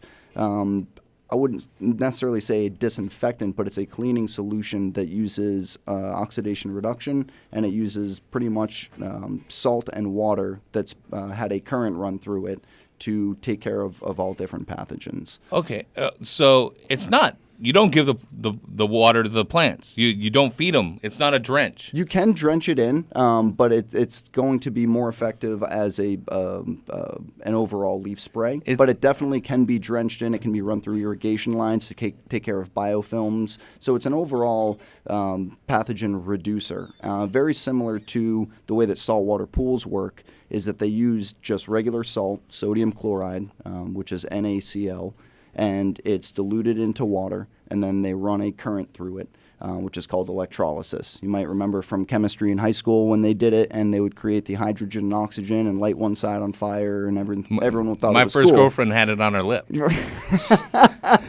That was just the fire part. She tried to get me to have it on my back, but I was like, that man hair is sexy. Yeah. That gorilla hair is sexy back there. So pretty much using electrolysis to separate out the sodium and the chloride ions. The chloride ions then bond with oxygen and hydrogen, and they create hypochlorous acid. So pretty much that hypochlorous acid is what's doing the disinfection or doing the killing of the microbes. So it's a spray on your plants that doesn't leave a residue. Correct. That kills bacteria, powdery mold, mildew that are harmful to plants, but you're just spraying water on them. Exactly. And it's tough for gardeners to think about spraying their plants to combat powdery mildew, just spraying a certain type of water. But it's not just water. The hypochlorous acid is what really takes care of the pathogens. It actually uses oxidation, and it completely destroys cells of things like E. coli, salmonella, but also powdery mildew, botrytis. Is that what they're spraying at the produce section of the grocery store when they come Some down? grocery stores do use electrolyzed water spraying in there to actually keep the shelf life up because it keeps the pathogens down. Because I was thinking, will it degrade trichomes or any of our essential oils? It doesn't have a degradatory quality. It does not. And pretty much what it does is once it hits the leaf surface, it very quickly oxidizes anything on the surface, but what it does is it actually reverts back into normal water, either gaseous chlorine that just off-gases in extremely low concentrations, or it turns back into a solid salt, but not in a high enough concentration where you think it would ever damage the leaf surface because it's so low. Can this be used for maintenance for different pests as well if it oxidizes? So it definitely can. Now, it's not registered per se in the United States for it to be used as a pesticide. However, in Japan and in Korea, where this technology has been used for 10 or 15 years very successfully. It's not that there's no regulations, but they've already approved it as a pesticide. So they do use it for whiteflies. They do use it for spider mites. That's not how we market it. Not to say it won't have a beneficial effect on that, but it's more for the traditional pathogens of mold, botrytis, things along those lines. And a lot of that has to do with it being an oxidizer. Exactly. Yep. So yeah, it's definitely a very unique product, and like I said, it's been used in Asia for 10 or 20 years. It's been around. The actual technology of electrolyzed water has been around since the 60s. Have you seen this, Jerome? The unit here. It looks like, and you could tell me if I'm wrong in how to use this. That we plug in a water source. Yep. It goes through the NaCl machine, and you have a hose ready to spray right there. You don't even have to have your minions mix up your IPM anymore. You just give them a hose and say, squirt the motherfuckers. Yep. Okay, wait a sec. Does this I like have that. Make it as any, easy as possible. Contradictory called goof-proof. Effects with different IPM regimens you're using that are organic. It may have an effect on some beneficials, but traditionally not on anything larger. I mean, I don't think it would have an effect on a ladybug. I don't think it would have an effect on larger sized insects. Have you drank the water yourself yet? What about pH fluctuation too? That's another thing. With pH, so this is actually a neutral pH. Those are rapid questions. You may be familiar with electrolyzed water like a Kangen water or something along those lines. That's a very high pH. There's also extremely acidic synthetic electrolyzed water that's used in high industrial cleaning processes where they're cleaning floors or they're really trying to get complete sterilization. With our product, pretty much what it does is it combines the high pH and the low pH water together after they've been made in separate membranes or separate chambers, and it comes out at a neutral pH, and the concentration of the hypochlorous acid is only 100 to 200 ppm, so it's relatively low compared to, say, 2,000 ppms or something like that, where they use for higher industrial cleaning. This is like really good tap water. It's neutral pH and, an EC of like 0.1, 0.2. Exactly. And what it does is, like I said, it reverts back to normal water after spraying, so it does not stay in that form. So you can use it pre-harvest. You can use it post-harvest. Say if you're post-harvest, you can actually dip your produce, in this water before you go into drying or curing or before you go to market with it, and then you're actually going to decrease the chances, of having, molds, infect or having short shelf life on product. From some of my commercial customers, I've heard about Cal-Cana coming around, the Department of Ag coming around, and a nightmare of trying to figure out what is permissive now that you're allowed to use, what can't be used, and they're saying, I'm throwing things away because I don't have the MSDS sheet, and all of these things that are cumbersome, they're tough to organize, make sure you have everything. This is water. Right. You don't have to put on protective gear. You don't have to have a wait time. You can go out there, squirt it all on your plants. You're going to keep powdery mildew at bay, keep everything at bay, cure it possibly. Right. It will significantly reduce powdery mildew infections that are already on plants. It will also prevent them. It is already used in food industries. It's approved for the FDA for washing vegetables, for washing meat products. A lot of chicken breasts, chicken carcasses are actually dunked in electrolyzed water before they're packaged because it has a much stronger killing potential against E. coli and salmonella than other things like bleach or other disinfectants. And this looks like a commercial use it is. Product here. It's 50 pounds. It pulls 1,400 amps basically, right? So it's going to... It's 1,400 amps? It says 1.4 kilowatts. Is that not 1,400? That's 1,400 watts. Oh, 1,400 watt amps. That's a lot of fucking amps, dude. Hey, bro, see what happens when I don't smoke weed? Well, dude, 1,400 amps, people out there, you can run 378 light 1,400 amps. rooms. Yeah. Okay. Yes, I misspoke. That's a good one. Just from experience. Take it easy, Horty Chris. Do you have a residential model that's going to hit too? That is actually the smallest unit that we make. So this is more going to be geared towards the larger growers. Not to say in the future that you might not be able to find one of these at your hydro store who's able to, make this product for you that you can pick up in smaller quantities. Yeah. So can you fill up a water bottle with this and take it home like at the hydro store? I own hydro stores. I buy a machine. I'm going to fill it up and I'm going to sell it to a single use or whatever we're going to do. How long is it in its form from the time it comes out the machine until it actually makes contact with organic material? Correct. Or is there a shelf life? So pretty much with it, if you keep it, you have to keep it off the ground because it actually is electrolyzed. It will lose its charge. So if you took a jug and you put it on the ground, it would actually ground out. So you want to make sure it's on a piece of wood or a piece of rubber or on a plastic shelf, something that's not actually going to ground it. If you keep it in that state, say, if you're a commercial grower and you pump, 15 gallons or 50 gallons into a barrel and you leave it on a pallet, you can actually keep it up for 3 to 6 months, they say. I recommend using it as soon as possible. I would say a couple of weeks. Not to say that it's going to completely lose its effectiveness, but it will degrade over time.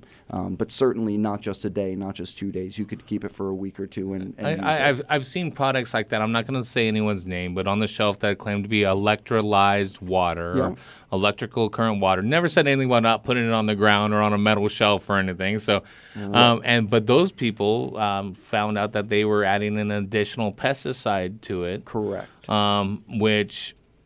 Which maybe to some people would say that the original Electrolyzed isn't as effective. Exactly. And I think, what I think may have happened is that there was not a lot of proper storage conditions, and, there may have been a change to the formula later down the road. Okay.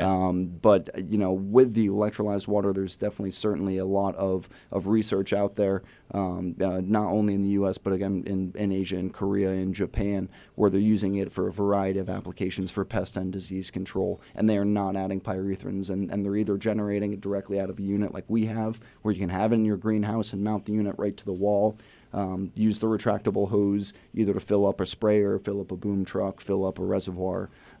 So that's really, the key to it is you can make it on the spot. I know so many desert growers that can use this season. Yeah. Right. And how do I get this? Is it that NGW or Hydro Farm BWGS? It's going to be coming out through distribution. So we're but you got me on that low deal, right, dog? I got you, T. We'll get you a unit. We'll get you set up. Yeah. Don't make promises you can't keep. This isn't a cheap unit. I want one too. Yeah, I'll make you up some spray bottles for your little 70 liter. I got bigger things going on, okay? Oh, this is the business. But that's a nice thing. The customers, you see the salt, you can go get regular water softener salt that's pure NaCl, drop it into the bucket so you know there's no extra pyrethrins, there's no pesticides or anything like that in there. You watch it being made, you watch it come out of the hose. I'm digging it, man, and I'm so stoked. Yet another example of how Ushio is at the leading edge, whether it's lighting technology, IPM technology. This is something that's like my smart people look at technology and how to apply it into their circumstance and make it better along the way. And that seems to be what Ushio has been doing. And not just innovators and leaders, but looking at innovation and bringing things to this industry and how to use it. Man, the regulators are going to love Ushio. They're going to start. They're going to have a sales pitch when they go to these places and be like, yeah, just throw that shelf away of all this toxic stuff. Here, use this, and you don't have to worry about it anymore. Right. Yeah, you reduce your shipping costs, you reduce your weight, you don't have to have any storage, you don't have to deal with MSDS forms online, you don't have to deal with protective clothing, although you should still wear protective clothing when you're applying anything, or if you're working in the grow room, wear your glasses, wear your long sleeve shirts. But, really, it takes a whole lot of worry out of the grower's hand because everything's produced on site, so you're not shipping things in, you're not having to have a certain storage area for it. I'm stoked on it. You know you want one. I do, man. I get you one. Shit, man. I'll get you one. This is awesome, man. NaCl technology, can they look at it and see more at Ushio? Yeah, go to ushio.com and check it out. We call it the NaOClean, and it's definitely something we're very excited to introduce specifically to the U.S. because it's not a known technology here, and we've done a lot of research, we've looked into it a lot, and we think it's definitely going to be something that's significant for customers, especially in California. When you're talking about powdery mildew, everybody has it. You're not a bad grower if you get powdery mildew. You can do things to control it, but inevitably it's going to show up somewhere. What is the MSRP on this? The MSRP on that is going to be just under $8,000. So it's $7,900. But again, you're not buying. How much fungicides. Are you saving? How much are you saving a year? It's going to cost you 1 to 2 cents or so per gallon to produce it. So I know people that spend $500 to $1,000 per week on their IPM of buying different bottles and bringing it in with how much they have to treat. If you're spending $500 a week at the low end of that, that's what, $25,000 a year. Right. This right here, have you done the cost analysis of what it's going to save you?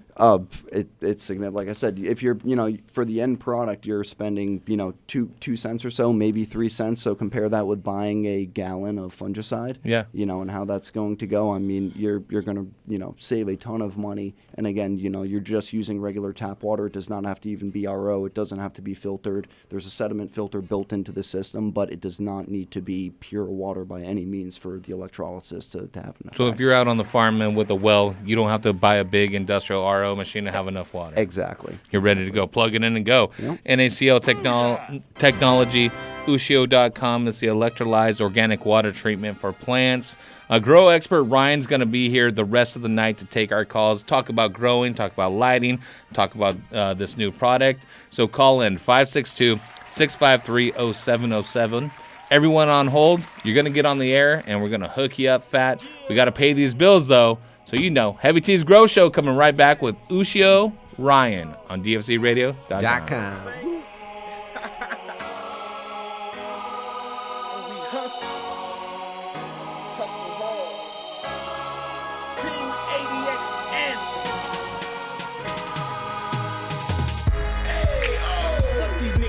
For me. Haters wanna eat now, you never get lunch from me. Get off my tailcoat, get off addiction. Team follow me, niggas team green like it's Listerine. Don't cross the squad, man, we get them off, man. We on the front court shooting, you just a ball fan. I'm on the top back, y'all do it all bad. Grind on the regular, tell competitors all bad. Test the team, homie, watch you fall flat. Don't want the fame, but the change, I need all that. Hustlers get your guap up, rappers get your props up. Cause sky is the limit and we got heaven on lock up. Back down to earth, street swerving down Atlantic. Long Beach riding to death, we straight smashing. This is for my family, this is for the masses. This ADX anthem in case anyone asks me. Oh, taking this shit head on. In the streets till 6 in the morning. Tell me who won it with these shots up, boys. We stay hustling. Catch me in the booth till the night. Streets holding tight. Grind for my life on the lighting. Niggas don't want no ruckus. Bring the bullshit and we'll be dumping. Boy, we stay hustling. Hey, I rep my team, rep my city, and rep my scene. I'm down for mine. On the grind all the time, like overtime. I ride to the death, can't do it like this, so don't try to step. Can't move it like this, so don't try to test. Got shotters on the side of me, right and the left, cause we do it so swift, we do it so sick, and we ain't gonna stop. We got money to get, we got honeys to flip, got the streets on lockdown, so why would we stop now? We holding the spot down. Sour diesel Hennessy, a bad bitch next to me, ADX team going down up in history. Do it to the death of me, so ain't nothing left of me. Dumping off the weaponry, hold it down for centuries. Oh, taking this shit head on. In the streets till 6 in the morning. Niggas don't want no ruckus. Tell me who won it with these shots up, boys. We stay hustling. Catch me in the booth till the night. Streets holding tight. Grind for my life on the lighting. Niggas don't want no ruckus. Bring the bullshit and we'll be dumping. Boy, we stay hustling. Bonafide hustler, stay up in the street, grinding all day and all night so we can eat. Roll up on your homies like niggas, stick 'em up. Now bags in the stash in the back of the truck. Pounds of the diesel, throw it in the air. Tipping in the seat for my niggas who ain't here. Back on my feet after shedding a few tears. Give me 2 years stacked up with a few mil. Niggas locked up, but the homies still here. Rapping ADX fresh in the full gear. Killing the recession, pumping on the chop. Teddy Brock shot, killing blue clots. Haters got no idea you ain't ready. It'll be a sad song if you niggas test me. Them niggas trying to send 100 cops to come get me. Gibbo sprayed a couple shots and told them bitches come catch me. Oh, taking this shit head on. In the streets till 6 in the morning. Niggas don't want no ruckus. Tell me who won it with these shots up, boys. We stay hustling. Catch me in the booth till the night. Streets holding tight. Grind for my life on the lighting. Niggas don't want no ruckus. Bring the bullshit and we'll be dumping. Boy, we stay hustling. Hey, I'm in the zone. Dude, this shit is awesome. Hey man, your garden smells amazing this year. What are you doing different? Haven't you heard? We've been using the Turpinator. Did you say Turpinator like terpenes? Yes, exactly. Turpinator is designed to increase your plant's terpenes, which are responsible for everything from how your plants smell to how much flavorful oils they produce. Basically, Turpinator is the one-stop shop for an overall quality increase for your fruits and flowers. That's awesome. You know, I can tell the Turpinator has not only increased the oils in all your herbs and flowers, but it looks like it's going to increase your dry weight as well. And dude, don't even get me started on those crystals. They look like mini icebergs. Well, you better hurry up and get on board. It's flowering season right now. And since Turpinator is made right here in Sonoma County, you can literally find it in any hydro store in town. Boost your plant's oils and bring out flavors that will drive your friends wild. Turpinator. Sticky is an understatement. Sorry, Horty. Game over. You're gonna go get the green pad, see? That's what you're gonna do. You're gonna go get it right now. Go on down to your local hydro shop. Tell him Shunny sent you. That's right, Shunny with the green pad. More CO2 in your garden. More carbon, more weight, see? You need to get that weight up to pay me back, see, Shunny? Go get the green pad junior. Put it in your cloning dome, see? You're gonna get some more roots faster. Cut days off your cloning time. More harvest year round. That's right, see? Activated by humidity. 35 to 50%, so make sure that's right, okay? Go to your local hydro shop, see? That's right. Go there now. More root, more fruit, more fruit, more root. That's right. Yeah. Meow. Meow. Every Wednesday night from 6 to 10 Pacific Standard Time, who's hooking you up with the dopest grow knowledge and the freshest grow gear? Heavy T's Grow Show. Thank Yeah. you so much. I love it. Hey, every day. Thank you for Every the Wednesday. thank you for the birthday. Hey, Dr. Duff, are you signing up for another one of those internet dating sites after your divorce? Nah, I'm just ordering these freaking douchebags from China here. Just gonna be saving a lot of money on it. About $1 a bag. Did you say douchebags? Yeah, they're pots. They're fabric pots. They're, made in China. They save $1 a bag from all the other. Oh, it sounds like an imitation smart pot or something. Yeah, save $1, but, I'm pretty sure these douchebags are gonna work. Dude, I had a buddy of mine who used those same douchebags. He bought them direct from China. It killed his whole garden. Bro, what? So, I'm better off spending that extra $1 on a smart pot? I'd get a smart pot.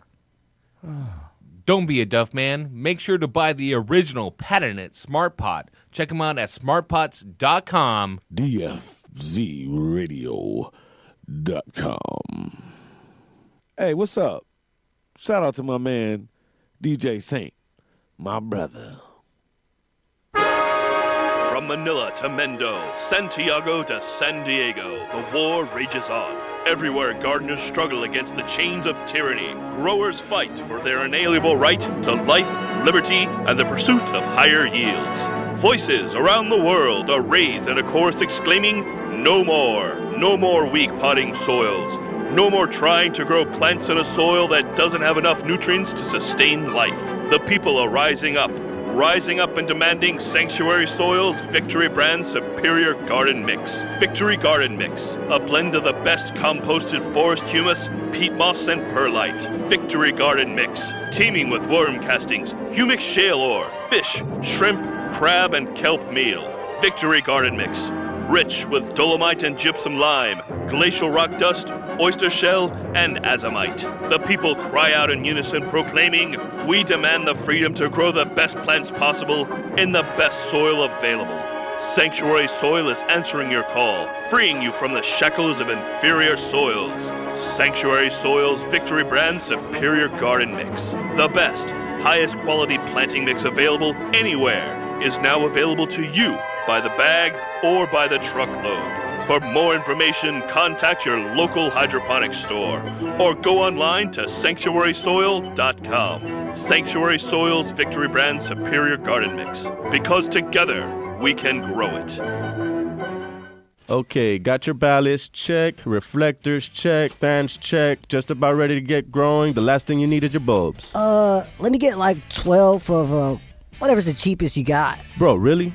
You're using the best soils, best nutrients, best equipment, and you're going to use an Econo brand lamp? If you really want the best of the best, you need to go with the Ushio Hilux Grow Lamp. Ushio Hilux Grow Lamps have the highest quality and consistency in their construction, and they're engineered to give your plants the light spectrum they need for the best growth and biggest harvest. Plus, Ushio is the only company that offers 2100 micromole light output without needing to overdrive your lamps and ballast. That means more light for your plants and longer light for your lamps. Wow, I had no idea. Okay, sold. Give me the Ushio Hilux Grow Lamps. Professional growers know not every lamp will give plants what they need to optimize their growth and yields and maximize profits. That's why the pros choose Ushio Hilux Grow Lamps.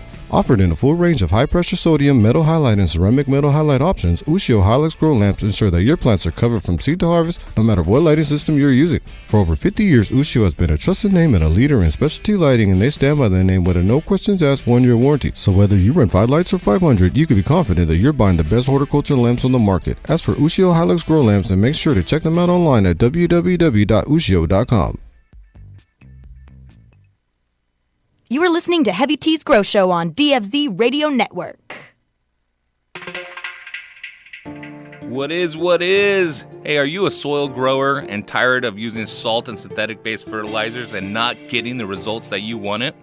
Well, for hydroponics, those products work great. But in soil, they suck. All those feeding schedules are out of range for what we think is good for soil growers. Mission Fertilizer is a new product on the market that's specific to soil gardening. They have a grow, bloom, and boost. It's a super premium organic 1 part grow, 1 part bloom, and 1 part boost. It's a feeding program that can be used in bag soils like Ocean Forest and Happy Frog, Victory Mix, or Empire Builder, even Roots Organic, Royal Gold, and so forth. It can be used in any soil mix. Super simple to use, 1 part grow, 1 part bloom, and 1 part boost to get the most out of your garden. It's organic listed, pH stable, and safe to use with tap water. No need to ppm or EC or pH your tap water if you're mixing in Mission Fertilizer liquid. Go to missionfertilizer.com, grow the best, and see the proof is in the plants. I'm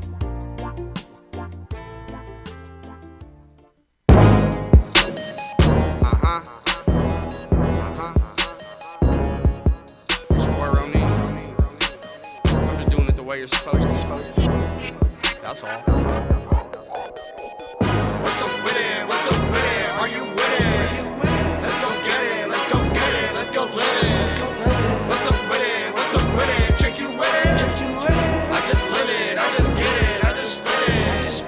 What's up with it? What's up with it? Bitch, I'm with it. If you want it, if you need it, I can get it. What's up with it? What's up with it? Girl, you with it?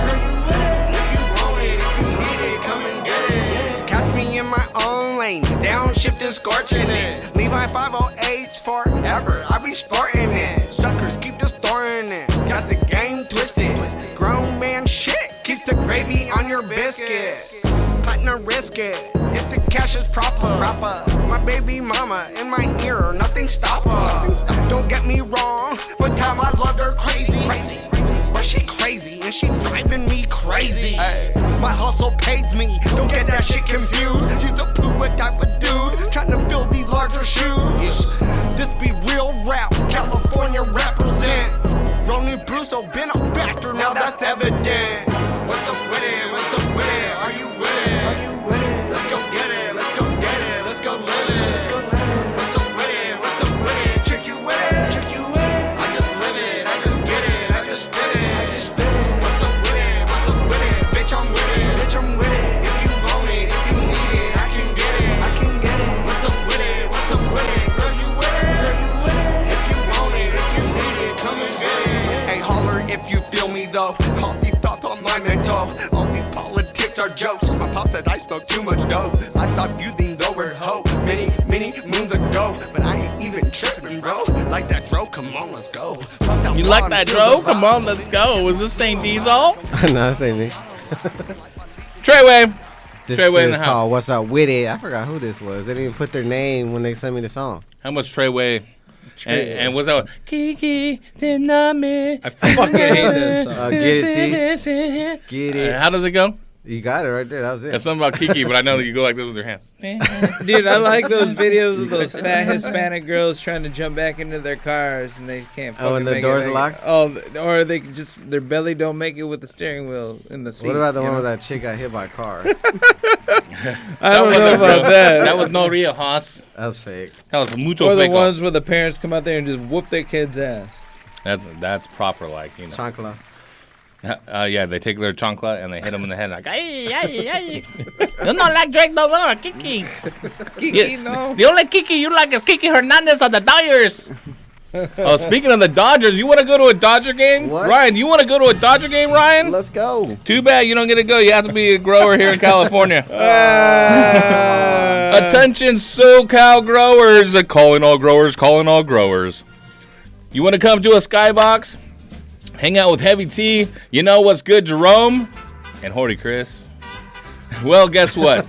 You have a chance to go to a private skybox with all you can eat and drink. Hang out with all the top professionals of the industry, top growers from across California will be there, including ourselves. But it's presented by Miller Soil, co-sponsored by DFC Radio and Honor the Plant. And why? Because growers need a day off too, right? Let's spend it at the ballpark. You can win one of 20 tickets to the Dodgers versus Padre game on August 25th. That peanut butter thing, that's why I didn't eat it. Enjoy access to a private skybox and hang out with fellow growers like Jiggity Grow-Off champion Jerome, including some of Southern California's other top professional growers. All winners will receive a swag bag. Enter to win by clicking on the link in DFZ Radio bio on Instagram or Heavy T Grow Show bio on Instagram. Make sure to give some love to the co-sponsors and follow Miller Soils LLC and honor the plant as well. Let's go. It's August 25th. You got a couple weeks to enter. Let's do it. Let's go with it. Go with it. Go with it. Do they get a Heavy T bobblehead? I actually have a Heavy T bobblehead. It was my what's the thing called on your cake at your wedding? Oh yeah. Cake topper? It was my cake topper, yeah. That's right. Me and my wife. It looks just like me. It does. My wife's actually broke on accident on our first anniversary. When I was like, I'm done. Ripped the head off this bobblehead. Yeah. Unfortunately, it wasn't a voodoo doll. Her head stayed there. I'm just joking. D, you have a question. What's going on? Yeah, man. I had I called last week about like my hydros on budding, and I just wanted to know like if the heat or the water temperature has anything to do with that. It's your timer, bro. I remember you. It's your fucking timer.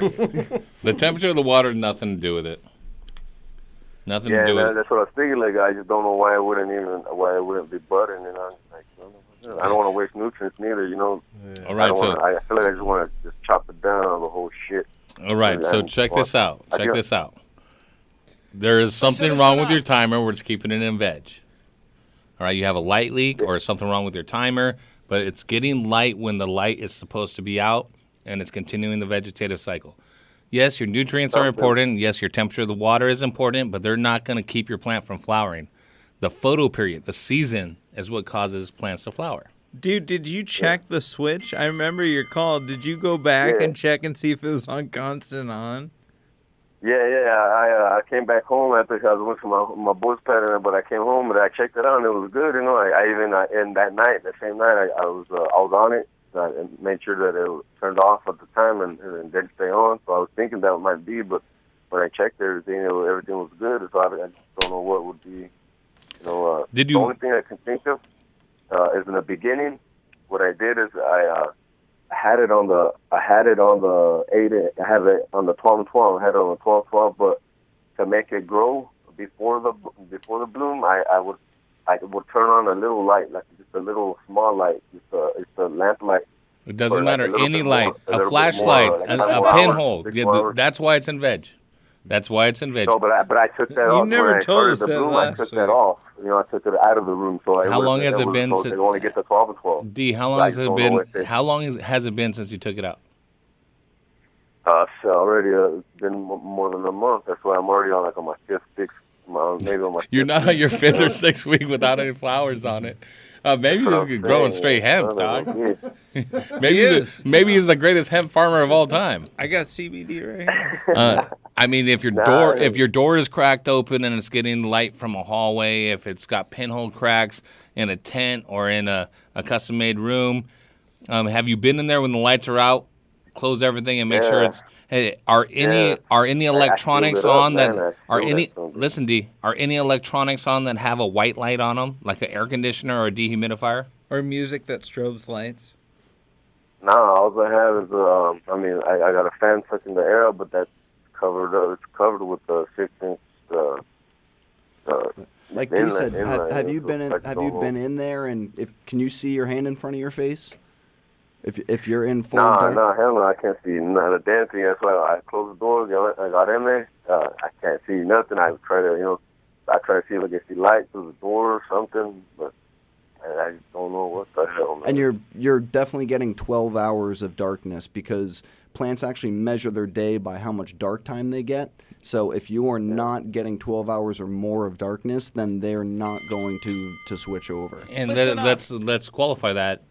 Continuous darkness. Correct. It's not 6 hours It's on for 6 hours, off for 6 hours, on for 6 hours, off for 6 hours. It's going to veg in that circumstance. And there's these new plants, the anti-autoflowers. Is there? Go ahead, Dr. Duffrey. That's hey, Jiggity Jerome here. Oh, dude, don't get fucked up with those. You want to talk about anti-autoflowers? You could put them in 1 hour, 2 hour, 3 hours of light, but they'll just fucking flower when they want to. They'll just veg forever. Shit. You know, when you're just down on your luck and just don't have no more money to just do whatever, they'll flower. And all of a sudden, all your friends will come around because you got that dang. Mm-hmm. Yeah, that needs some work, but you're getting there, Jerome. You're getting there. D, so a week later, there's no pre-flowering, no pistils or hairs coming out. There's nothing. I think I can barely see something, like kind of forming. Like, okay, so guys, pistil with or the calyx. Let's do this, D. And we're gonna try and shock this bitch into flowering, okay? Turn off. Turn on. One in the pink. Listen, player. Listen. Okay. I don't get shot trying to. All right, check this out. Ready? Yeah. Turn off your light completely and leave it in dark for 48 hours, and then go back to 12:12 and see if we can't shock it into going into bloom. All right. All right, that's the last thing. And if it doesn't go into bloom from there, you got a prehistoric hemp plant that will never flower, and I mean, you got to do something else. The only reason it would stay in veg. Man, it's OGs. I don't know what the fuck's going on. Hashtag it worthless genetics. The only way that it's going to stay in veg is because of the light. It's not the nutrients. It's not the water temperature. Unless it's completely locked out and your plants, you're not telling us something about how your plants look. Dude, he didn't even tell us about the fucking little light he helped him with last week. Well, yeah, I mean, that's the only difference. I had it like it was in the same room. I had it on 12:12, but I would turn that little light on just to keep it, some kind of light at, 5 or 6 hours later, after the light, the 12:12, the 12 went off. And just to keep it in a little bit more in a vegetative state, then that light would turn off after 5 hours, and it would be an 8 hours. Okay, but dark. if it's on for so 5 hours, 17/7. Yeah, if it's on for that long, anything over 15 hours of light, even a small amount of light, the plant is turned on. Anything over 12 hours. No, that's what I'm saying. In the beginning, when they were small, I just so that it could grow. And once it got into growing, I had it growing for like a month, 3 weeks, I think, and I took it off. I took it off of that little light. I took it out of the room so I could only see the 12:12. I was just been waiting a couple of weeks. I didn't know it was growing still, so I thought. You got teenage kids? Do you have teenage kids? Do you have teenage kids? Nah, nobody fucks with my room. Yeah, right. Hey, you pass out and your chick goes in there and shows all of her friends. She's taking Instagram posts with your plant and the lights going on. With your iPhone light, dude. Yeah, that's another thing. You go in with your iPhone light. It's no bueno. It's no bueno. D, I'm lost, man. I don't even know. Yeah. I don't even know what else to tell you. I could tell you what it's not. It's not the water temperature. It's not the air temperature. It's none of that. It should be flowering. Do you think that maybe the water, because it is kind of hot right now? And no, I don't think it has anything to do with the water. Man, if you call us in 3 weeks again, you're trolling coming out of there. And I'm thinking maybe if it's too hot and the pH ain't right, then maybe the plant may be sick. The plant may get giving it the nutrients to make it bloom or something. So. Okay, D, follow along with me. What makes a plant bloom? Is it the nutrients? Is it the water temperature? Or is it the photo period? That's the light. Yeah, the light. All right, you answered your own question, D. Yeah. All right, I'm telling you, man. Me too. Me too. Trust me. The overall health of the plant can be affected by what you're talking about. The other factors being too hot, not enough nutrient, pH imbalance, yada yada yada. But the photo period is what causes or induces flowering. Your plant should be flowering if it's on 12/12 for 2 or 3 days. You should start seeing pre-flowering. It's been a month, and you're like, I think I see something. I mean, what about male flowers? You got balls dropping? Is it a male? Nah, they're clones, man. They're clones from, they're good. How big are the plants? Oh man, they're fucking huge. I trellised them like a couple weeks ago to get ready for the shit, and then they're growing. They're even growing up like close to the damn light again. I'm probably have to clone those. I'm gonna have to clone those pits or something. I don't know if I would take clones of those. They're not even budding shit. I might as well do something at it. Except the plant that never buds, you're gonna have a bunch of clones of them. Man, I need to see some pictures of this shit. I know, dude. Can you send us a picture of some type? Yeah, I will, man. I'll do it. I'll do it right now, and I put it on. All right. I put it on the Facebook. I hit you up on Facebook all the time to put it. No, for Instagram, dog. Yeah, just take. Well, I don't have one. I don't fuck with Instagram. All right, well, direct message me so you don't got to put yourself on blast. Okay, direct message, All Heavy right. Teens Grow Show. I'll check it out at the All break. right. Keep listening. Once I look at it, if I have something to say, I'll talk to you. Call back in. For sure. All right, D. Hey, man, I'll I'm do going it to send right you now, some swag like I always do. Make sure you tell your homies, your homegirls, Heavy Teens Grow Show hooks you up. Hey, man, thanks for listening up. All right. Thanks for letting me know. I'm gonna switch the lights off, save some energy real quick too. Just Leave them on for 48 hours. Yeah, no more flashlights. Yeah. You know, like, are you a subscriber to forcing flowering or the old folklore or tricks of initiating flowering with a long dark period or before you harvest a long dark period? Because you're doing it on like to do it for 36 hours, but realistically, I stick to schedule. If the schedule says tomorrow we're putting them in for flower, it is what it is. Yeah, it's going to switch once you switch that timer. What are you, lighting expert, is there any science behind a longer dark period to kind of shock the plant? Because in nature, it's a gradual period. We have summer solstice. As the days start getting shorter, that's when the plant recognizes it's time to flower, and they have 3-4 months to flower. We're trying to get a 60-day done. And that shock of right to 12-12 or a long dark period, is there science behind that?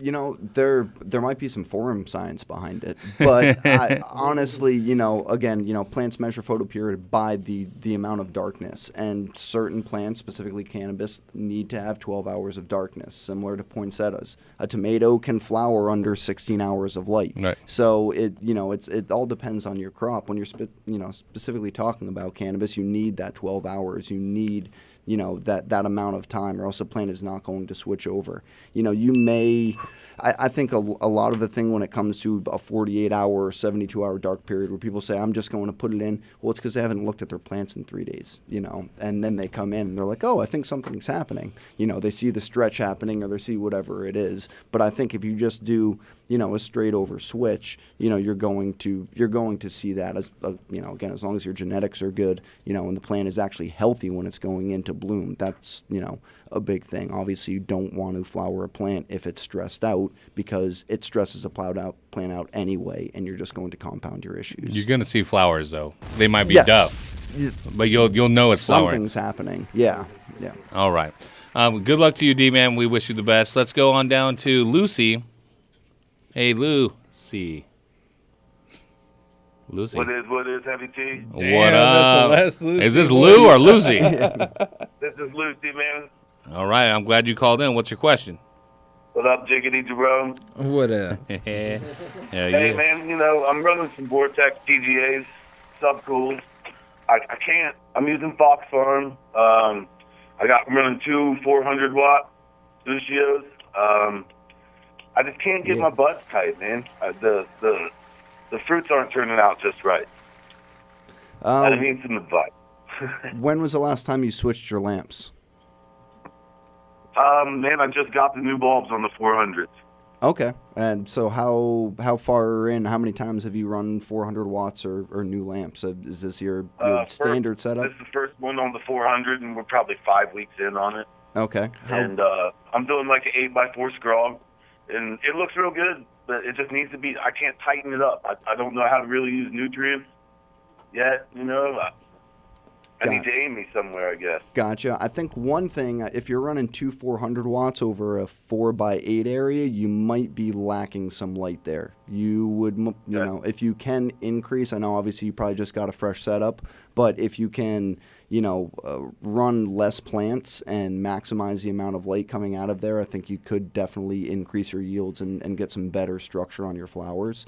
But, again, if you're limited to that, you can definitely help with nutrition, but nutrition can only get you so far, if you, have low micromoles, hitting your plant surface. How far up above are your lights?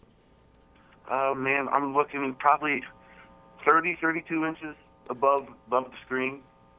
Okay, and with a 400 watt, you can definitely bring those down, but you're going to lose footprint. So you're kind of in a back and forth battle with, should you run a 4x8 or should you, make it a 4x6 or something that's a little bit smaller, or a 3x6 and really maximize your yield. You might actually come out better in the long game than trying to spread that over a bigger area. And that's when you spread less light over a bigger area, you'll have smaller, airier buds. Right.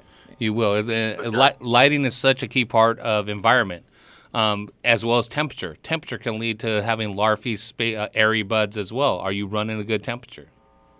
Running good temperatures lately. We battle it up here because of the humidity. Okay, what is the temperature? You got to have some good airflow, some air conditioning, but it maintains pretty well, yeah. Temperature 74, 75, not bad. Yeah, that's good. If you were in the high 80s, 90s, I would expect a less tight, more airy flower, right? The other thing I'm thinking about, and maybe Jerome, you could add on to it, or I could see that yours have your wheels spinning as well. You said you're using the TGA, the super soil. You're mixing in your amendments. If you are overemphasizing nitrogen and underemphasizing phosphorus and potassium, or available phosphorus and potassium, that will lead to a bigger stretch, more airy structure as well. When we go into flower, we want to emphasize phosphorus and potassium, right? So not that I'm against using super soils. In all my greenhouses, I use super soils. In my outdoor, I use super soils. In my indoor, I use cocoa and liquid or powdered nutrients to have as much control as possible of what the plant needs in such a short time frame. When we're indoors, we basically have a 60-day flowering period, 4 to 6 weeks vegetative period probably for most people, 2 to 4 weeks for some guys that are really pushing it. But if you don't coincide what the plant needs as far as nutrients with what you have made available, you're going to miss those windows.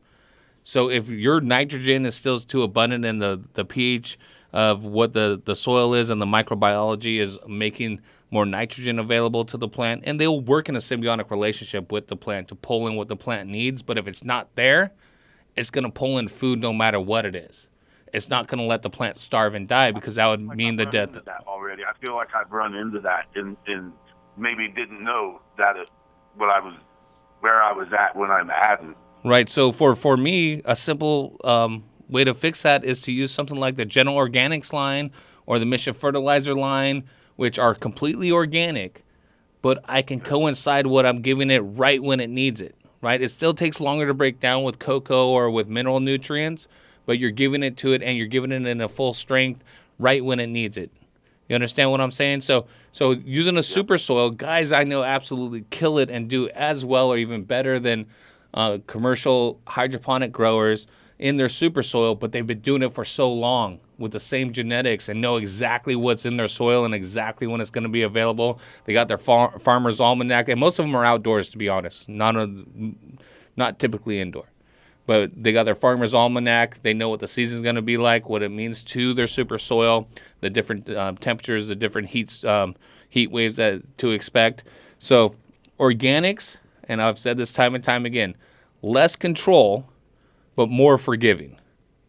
Okay, so you're probably not going to frizzle fry your plant where it's going to die because you over-fertilized it. Okay, because not everything's available at once.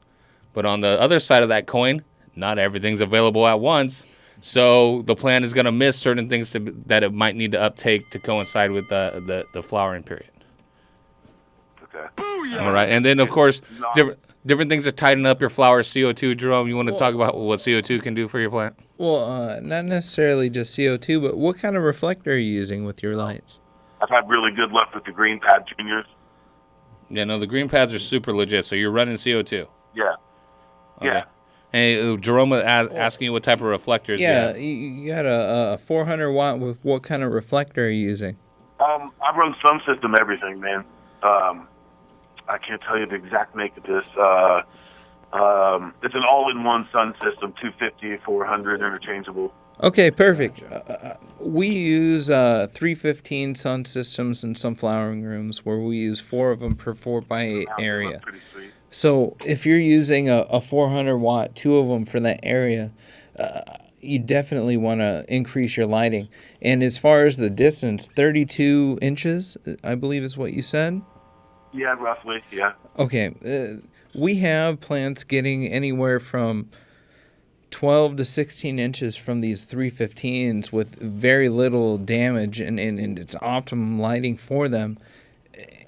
That distance is way too high. Getting those nugs nice and compact, you need to have, an ample amount of light for the size of the plants and the canopy as well. He has less than half the amount of light I would put in that area. Absolutely. Right. Yeah. I mean, I would recommend, if I was going to go optimal, 2,000 watts for a 4x8 area. 3600s, Right. 400s, 2 1000s. Well, that's what he could do. He could put those 400s over the 4x8, spread them out a little bit, put a 1,000 watt in the middle. He's going to have to raise you talked about the height of those 400s. He probably has them so high because it has to cover such a large area. Exactly. Right. If you put them close, it's just going to shine on a little footprint. Yep. Right? So the lighting isn't ideal at all. I mean, lighting Ryan, break it down. You said a couple thousands. Maybe you can give him a solution where he can incorporate what he has now without having to go buy all new stuff. Yeah, I mean, like I said, I would probably, you're already in scrog. I would try and do training techniques. I would try and, tighten up your canopy a little bit. Or like I said, if you've got plants on the outside that are, really not worth it, trim out and work with the footprint you have for this go, and then maybe try and adjust your lights or run less plants, run a smaller area. Or I think again, 3x6 would be a solution if he didn't want to go. Yeah. And then lollipopping them, getting all the schnarf out below. You're not going to get a lot of penetration off those lights. Right. The energy the plant uses to try and keep the lower branches and flowers alive when that's just all larfy, schnarfy bullshit. Clear that off so the energy goes to the top buds. The top buds will become tighter. They'll become stronger. They stood up real nice. It's my first scrog. I'm 2 years deep. I'm a newbie. And it's the best looking grow I've had yet. Even though the lighting, I know something's not right. Pruning is key, though, T. Yeah. Like, pruning is really everything. In my personal opinion, I like to grow huge plants. I like to grow one plant per 4x4, 5x5 area. And typically, a lot of people use anywhere from 12 to 16 plants if you're growing in like a commercial style and like Hugo blocks. I use 200. And I do that myself. And the thing is I'm still being able to produce the same amount of quality product whether I'm using one plant or 12 or 16 plants per 4x4 area. So the thing is, to doing that is the pruning is everything. Focusing that plant's energy on producing the actual thing that you're trying to get is the actual flower. One thing you have to understand is there's typical stages when you go into flowering a plant that you want to have very little stress on the plant, which is introducing flowering. So you want to make sure that your plants are already pruned to where you want them to be to start flower before you actually introduce them to flower. You don't want to put them into flower and then go ahead and prune them again. No Patrick Swayzing them, brah. You don't want to do that after you've introduced the photo. But the book, bro, the book said do it. The thing is there is certain stages you want to do that, but it's introducing that stress to the plant when you want to introduce it to that plant where it's beneficial. It's not going to be beneficial to the plant after you've already introduced a whole nother photocycle and now you're trying to prune the plant down. It's not going to work. You need to do that. It's putting prior energy to it. into branches that you're just cutting off anyway, so you're just using, you're wasting light energy, you're wasting nutrients by, growing it out into a point where you're going to have to trim it By the off. way, I'm looking for a pruner to come to foliate some shit ASAP. Because I hate that shit. My fat ass on a bucket under a canopy, 41 years old, it ain't working no more. Dude, you're tripping, dog. We got like 2 people, 100 lights, 40 lights flowered. Fuck your 100 lights. Yeah, I'm a fat ass. I can do it. It's 100 lights, but for drone, that's only 80 plants. No, that's a lot of plants. We do commercial style. So, Lucy, man, straight up, you're on the right track, and I'm glad to hear that you said it's the best one that you've had yet, and that's how it should be. 2 years is nothing. My first 20 years of growing, I expected every time for it to be better. You think about the growth cycles. If you have one area, one room, and you're knocking it out of the park, you might get 4 or 5 cycles every year. So, Lucy, you've only done this 8 to 10 times. Who the fuck is a master of anything after doing it 8 to 10 times? I mean, it's my main hobby. I love it. what I do. Good, but You know, you're don't learning every stop. time. Expect it to get better every time. All right, every single time your weight should go up, your quality should go up, and your bud structure should be better. That's it should what be she tighter. said.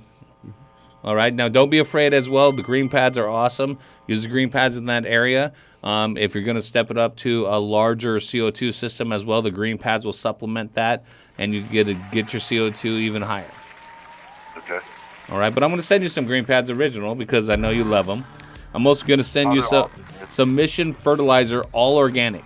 Those are the organic liquids that you can control your garden better. Okay, so you can control it. TGA is subcool, super sweet. Know what they're doing. It's just you might be missing certain things. More than anything, guys, I think we agree it's the amount of lights over the space he has. Yep.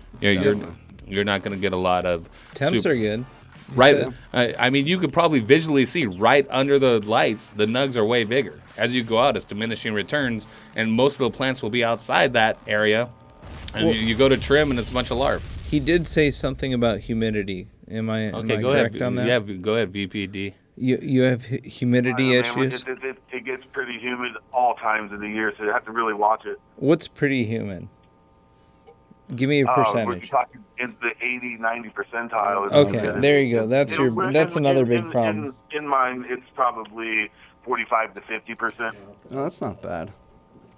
Look, having fluctuation swings is another big issue. Is looking at that is try and make your temperature fluctuations anywhere from, I mean, ideally if you're trying to perfect things, unless you're trying to get a climate change towards the end, we're trying to look at a maybe 4 to 5 degree fluctuation between day and night time.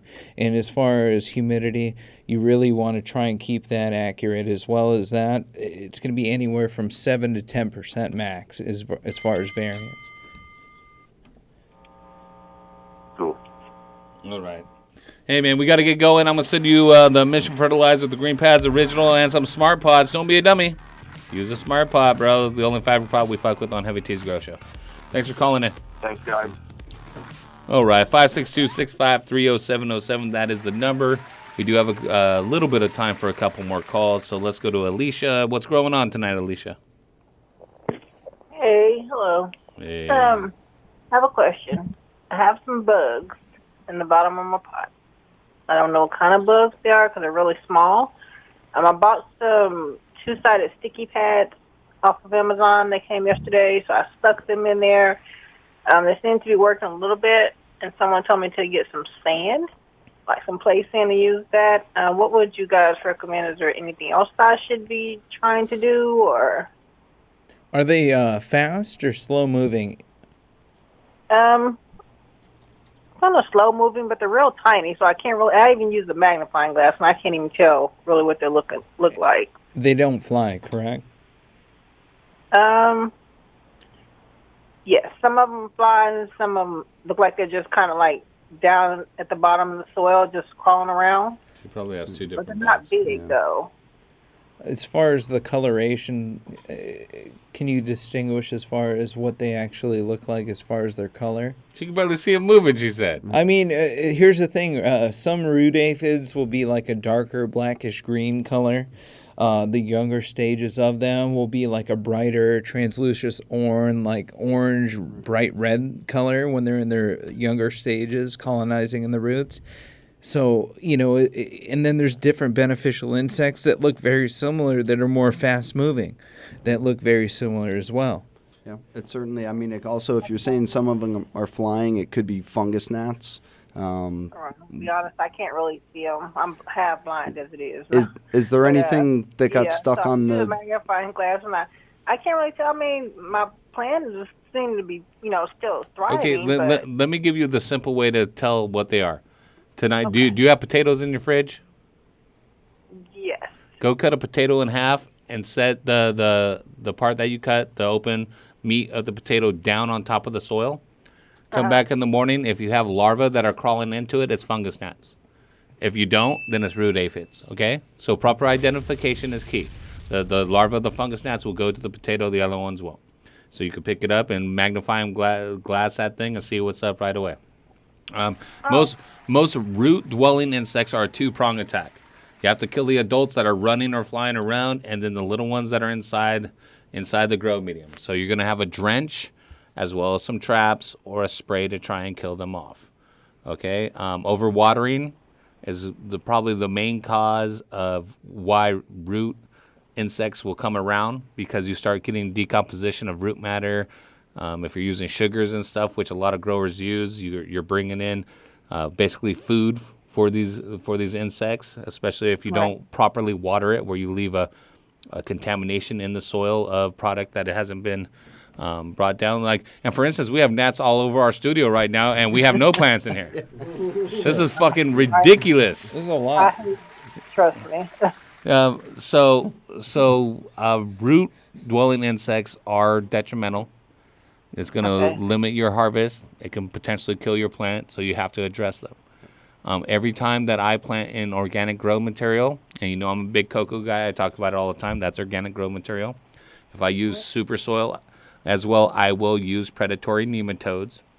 It's a beneficial insect that I will water into the grow medium right away off transplant, and they will go around and they're little lions in your soil medium. They will kill any bug that's tiny or big, up to the size of a grub. Right? What is it called again? It's predatory nematodes. Nematodes is a fancy word to say little worms. And there's bad nematodes and good nematodes, but you want to get either beneficial or predatory nematodes. Yeah. The other thing too is what type of soil are you using? I think it's a super soil. It's Soham. Using Soham? Okay. Because sometimes fungus gnats and things like that can come in soils. It sounds like, Soham's a decent quality soil. So, if you were saying you were using a Miracle Grow or something from a Lowe's or Home Depot, I would say to switch that out too, because sometimes you can get insects in the cheaper soils. Yep. All right. And I thought about maybe I had, like you said, water. So I haven't put any water. I'm trying to wait till it completely dries out, and then water again. So I thought about that too. Trust me, I've been on Google. I've been on everything trying to figure out what the hell is going on. Well, you use the potato, and then you're going to know what you have. Yeah. And if the larvae are in there, Google kill fungus gnats, and it's going to tell you kill the ones in the soil and kill the ones above the soil line. Yep. You can kill the ones above the soil line by yellow traps or a pyrethrum spray if you're in vegetative or early bloom. You could probably use even something like the NaCl water that will have an effect on slowing down the insects. That's why you talked about drenching. Wait. Hold on. The NaCl, you talked about drenching it.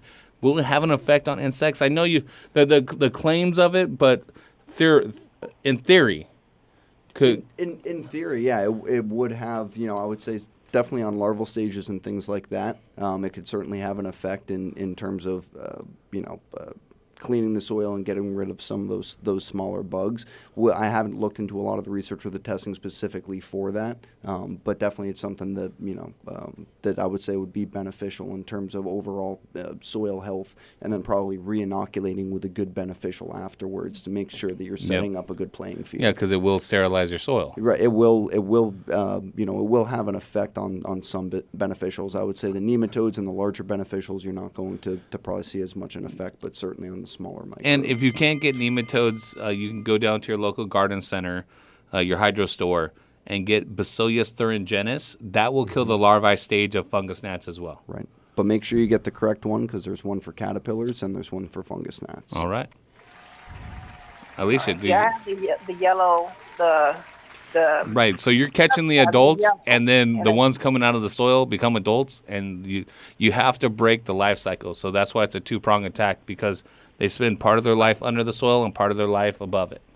So if you're only focusing above it, they're down there and they fly around. Some of them get stuck. Some of them are like, hey, check this out. I'm going to go lay some more larvae down here, and then I'm going to get stuck.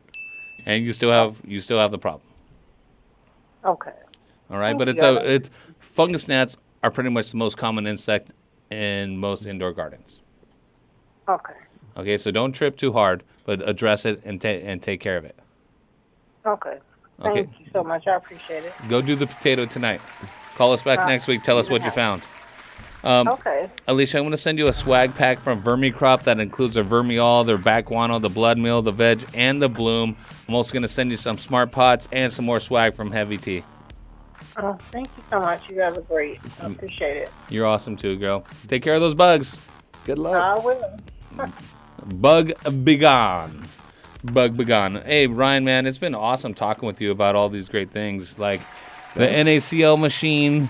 I need to get one of these up in my greenhouse. We'll talk. Let's get it going. You do some trials, and we're really excited to get it out to the communities, to the growers. Really to again, to help with reducing their chemical usage, to make it easier on them, so they don't have to store a bunch of stuff, and really having an effective product for common problems like powdery mildews and for molds. the hobby stores, the Long Beach, the Cerritos Hydros, the indoor grow supplies across the nation, I see a real advantage in providing this. It's like Compost Tea Tuesday.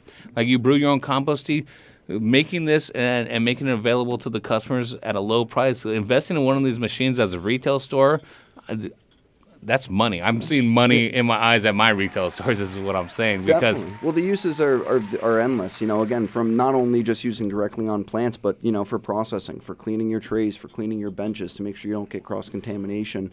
For use in after you go through harvest and you're pulling all your pots out, spraying your trays down, running it through your irrigation lines. There's so many uses to be able to help. And with new regulations in California where things are going to be tested for mycotoxins, and you're really going to make sure that you're going to have a clean end product, something like this is going to be extremely beneficial. you guys are going to clean up.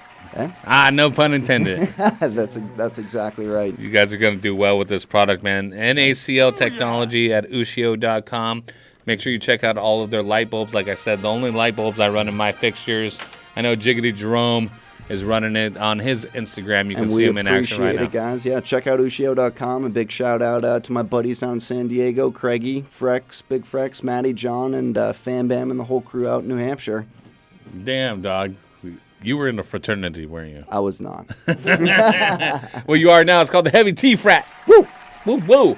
All right. Horty Chris isn't here, so in lieu of that, Jiggity Jerome is responsible for the grand prize question. What? What's the question, Jerome? What? It better be fascinating. Hey, all right. What is wrong with these plants? Okay. What country are these bulbs manufactured in? Wait, meaning hold Ushio. on. Stop. I got the grand prize question. Are you ready for this? That is a great question, by the way, but I think that has been one before. What? According to Heavy Tea, Jiggity Jerome, and Ushio Ryan, this is a multiple choice question. What induces flowering? Is it water temperature? Is it nutrient content? Is it photo period? Or is it none of the above? A, B, C, or D? 562-653-0707. We have a truncheon meter. We also have a light bulb from NaOClean to give out another Turpinator, a full line of Mission fertilizer, some smart pots, Botanicare swag pack, a General Hydro swag pack, and some Granddaddy pads. GDP. Yeah, y'all. Load it up. Nat City, y'all. Nat City, y'all. 562-653-0707. ABC or D? Just guess. Call in. FZ Radio. FZ. D. FZ. Radio. That Horty Christmas.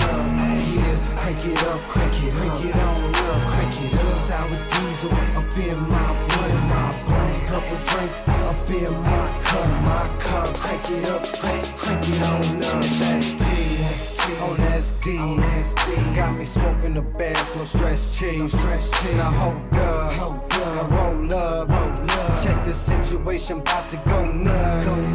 With a little bit of perk up in my cup. You could tell the bartender to fill it on up. That's alright, baby, work your stuff. And that's all night, baby, work your strut. You and your friends can ride when I go. Take a little spin in my Monte Carlo. Take a little dip, baby, show you how I roll. Take a little hit, baby, puff on the hydro. Eyes so lit, make me look like my eyes closed. Purple purple drink mix. Make me look like my eyes glow. Hypno Grey Goose with a little grape juice. That's how it is, so I'ma have to take side diesel in my blunt. Purple drink in my cup. Someone tell the DJ, crank it on up. Side diesel in my blunt. Purple drink in my cup. Someone tell the DJ, crank it on up. Yeah, crank it up, crank it on up, crank it up. Sour diesel up in my blunt, purple drink up in my cup, crank it up, crank it on up. It's the ADX team with no doubt in between, and we stay fresh and clean when we hop on the scene, and we style on them, profile on them. If they wanna act crazy, then we wild on them. It's the S to the T and that Cambo G, either Maserati blue or the Lambo green, and that Chevrolet mean when it drop on the street, either hating on you or they hating on me. And it's shaved up, raised up, drop it to the flow, got them blades to stay tough.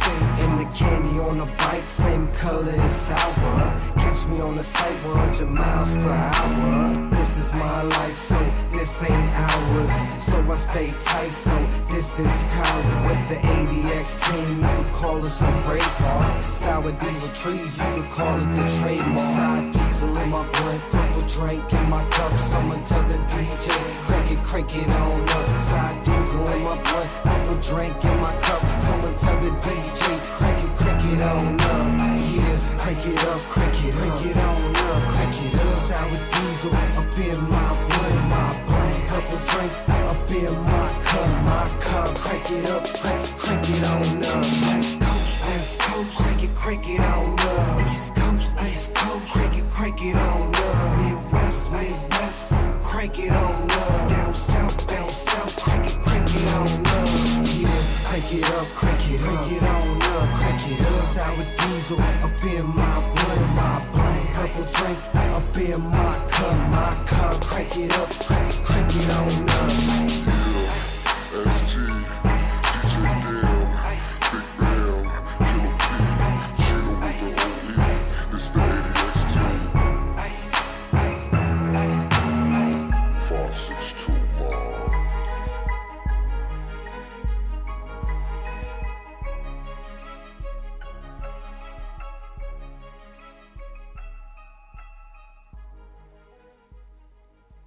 You are listening to Heavy T's Grow Show on DFZ Radio Network. So you're big time, huh? Yeah, kinda. Have you ever been interested in gardening with dry fertilizers? Well, you're not the only one, and let me tell you about Vermicrop Organics and their line of organic dry fertilizers. Healthy plants with a simple 4-step process. Step 1. Just measure out a half teaspoon per gallon of soil or 2 cups per 12 square feet of soil surface area. Step 2. Apply evenly to the soil surface. Step 3. Blend into the top layer of soil to avoid caking. Step 4. Water thoroughly. And that's it, simple as that. Great for vegetables, fruits, flowers, potted plants, trees, shrubs, annuals, and perennials.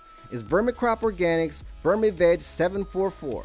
Along with the VermiBloom and PK Boost, you will have a complete line of organic nutrients and a garden that will thank you with a great harvest. Looking for an even simpler way? Then check out the Vermiall 666. This game-changing mix is formulated for all stages of growth in the fast-paced garden of champion vegetable and flower growers.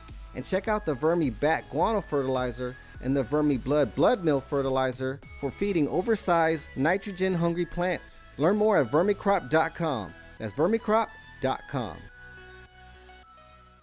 Woo! Woo! Woo! Ow! Love that money. Heavy T Grow Show, baby. Dr. Duffman here. Wanted to talk to you about what I wish I had in my garden. And that, my friends, is a NaOClean double-ended fixture, which is leading the industry as I speak in double-ended technology.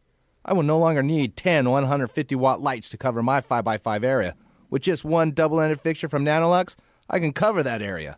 Also, no more need for that pesky rooster timer of mine that goes off at all kinds of random hours. With NaOClean's fixture, it comes NCCS ready, meaning I can control it on my computer. So if you're like me and your lighting situation sucks, then upgrade to NaOClean's double-ended fixtures today, and don't be a duff man. For more information on NaOClean, check them out at nanoluxtech.com. That's NaNoluxtech.com. Hey, bro, your garden's looking sweet, man. What are you using? Yeah, man, I'm using a premium cocoa nutrient, Cocoa Tech A and B, man. It's an aggressive formula for increased yield during the flowering phase. Wow, so this is made specially for cocoa? You better believe it, man. It comes with easy-to-use 2-part formula. Formulated for aggressive growth and superior blooms. Whoa, bro. Yeah, man. Tell 'em, Bob. This aggressive formula contains proprietary blends of calcium to ensure your plants thrive. Backed by years of research, Cocoa Tech Premium Cocoa Nutrients are specifically designed to support and enhance your cocoa core growing experience. Use Cocoa Tech Premium Nutrients with Cocoa Tech Premium Cocoa Core for optimum results. Yeah, man.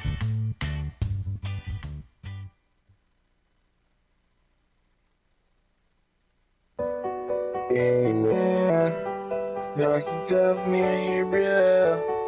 You're listening to DSCRadio.com. Oh, DSCRadio.com. Oh, hey man, it's Dr. Duffman, bro. You're listening to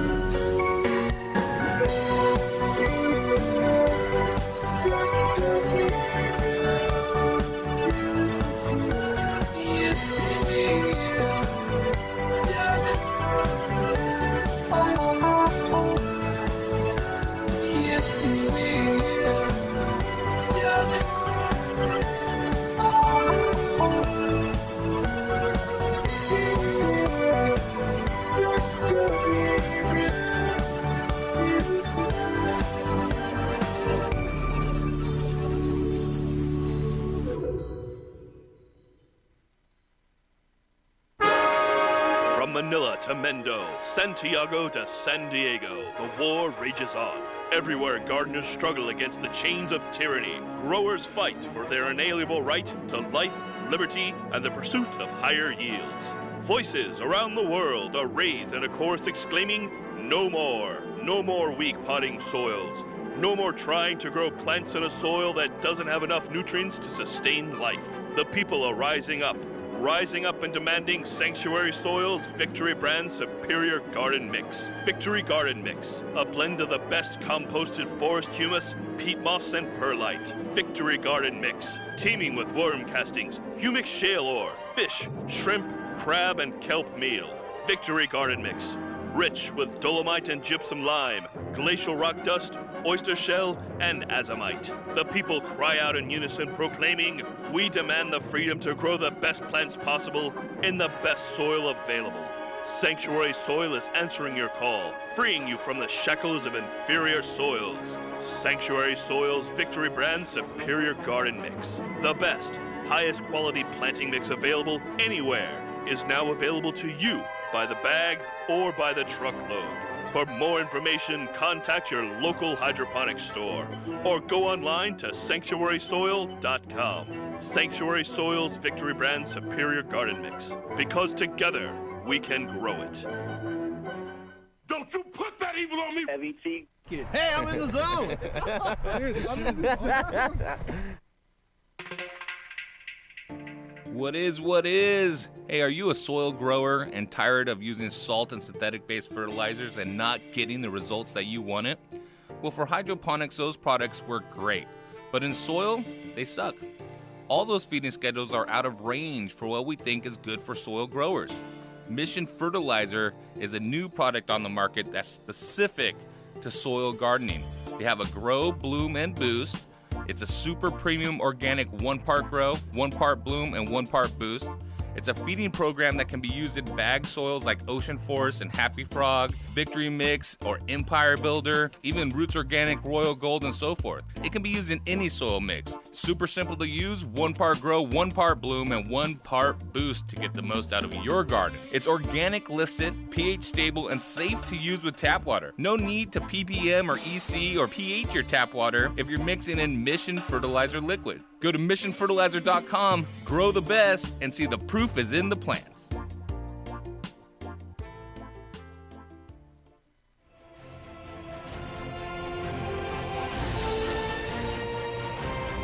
DFCRadio.com.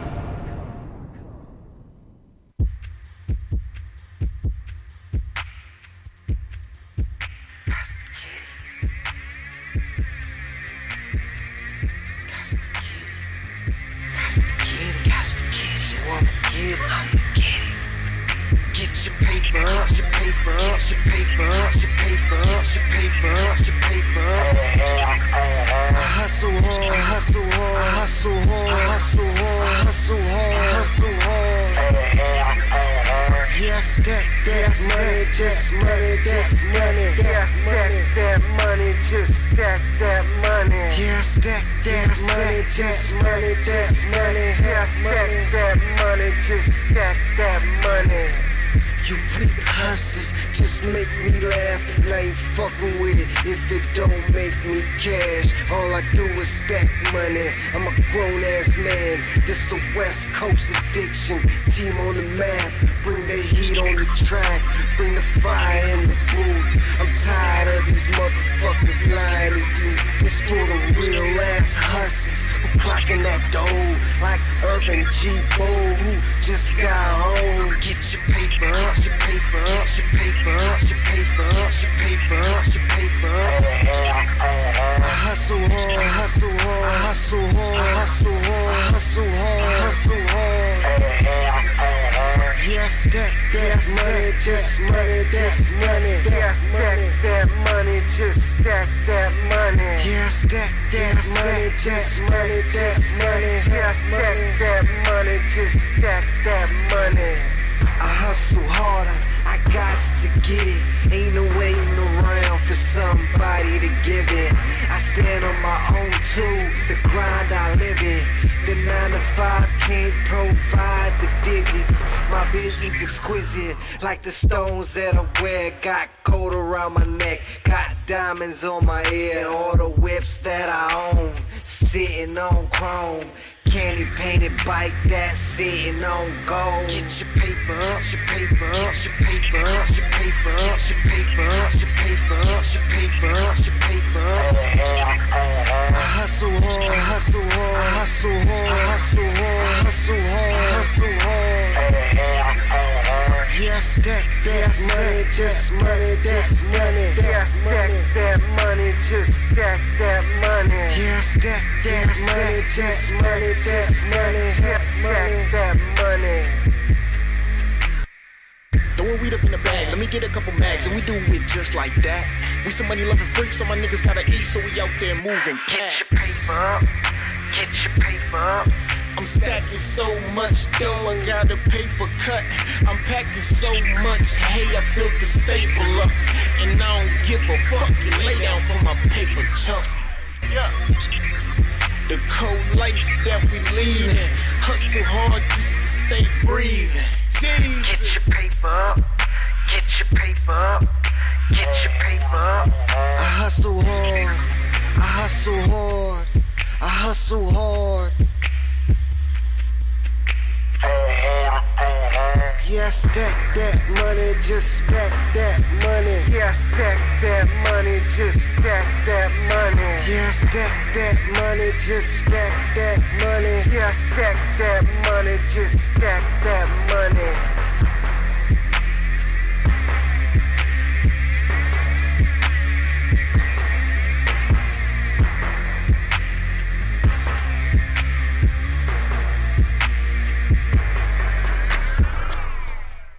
Hey, I'm in the zone.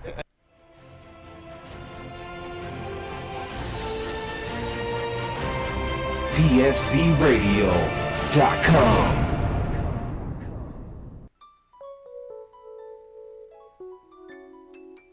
Too much stuff. That's too much stuff.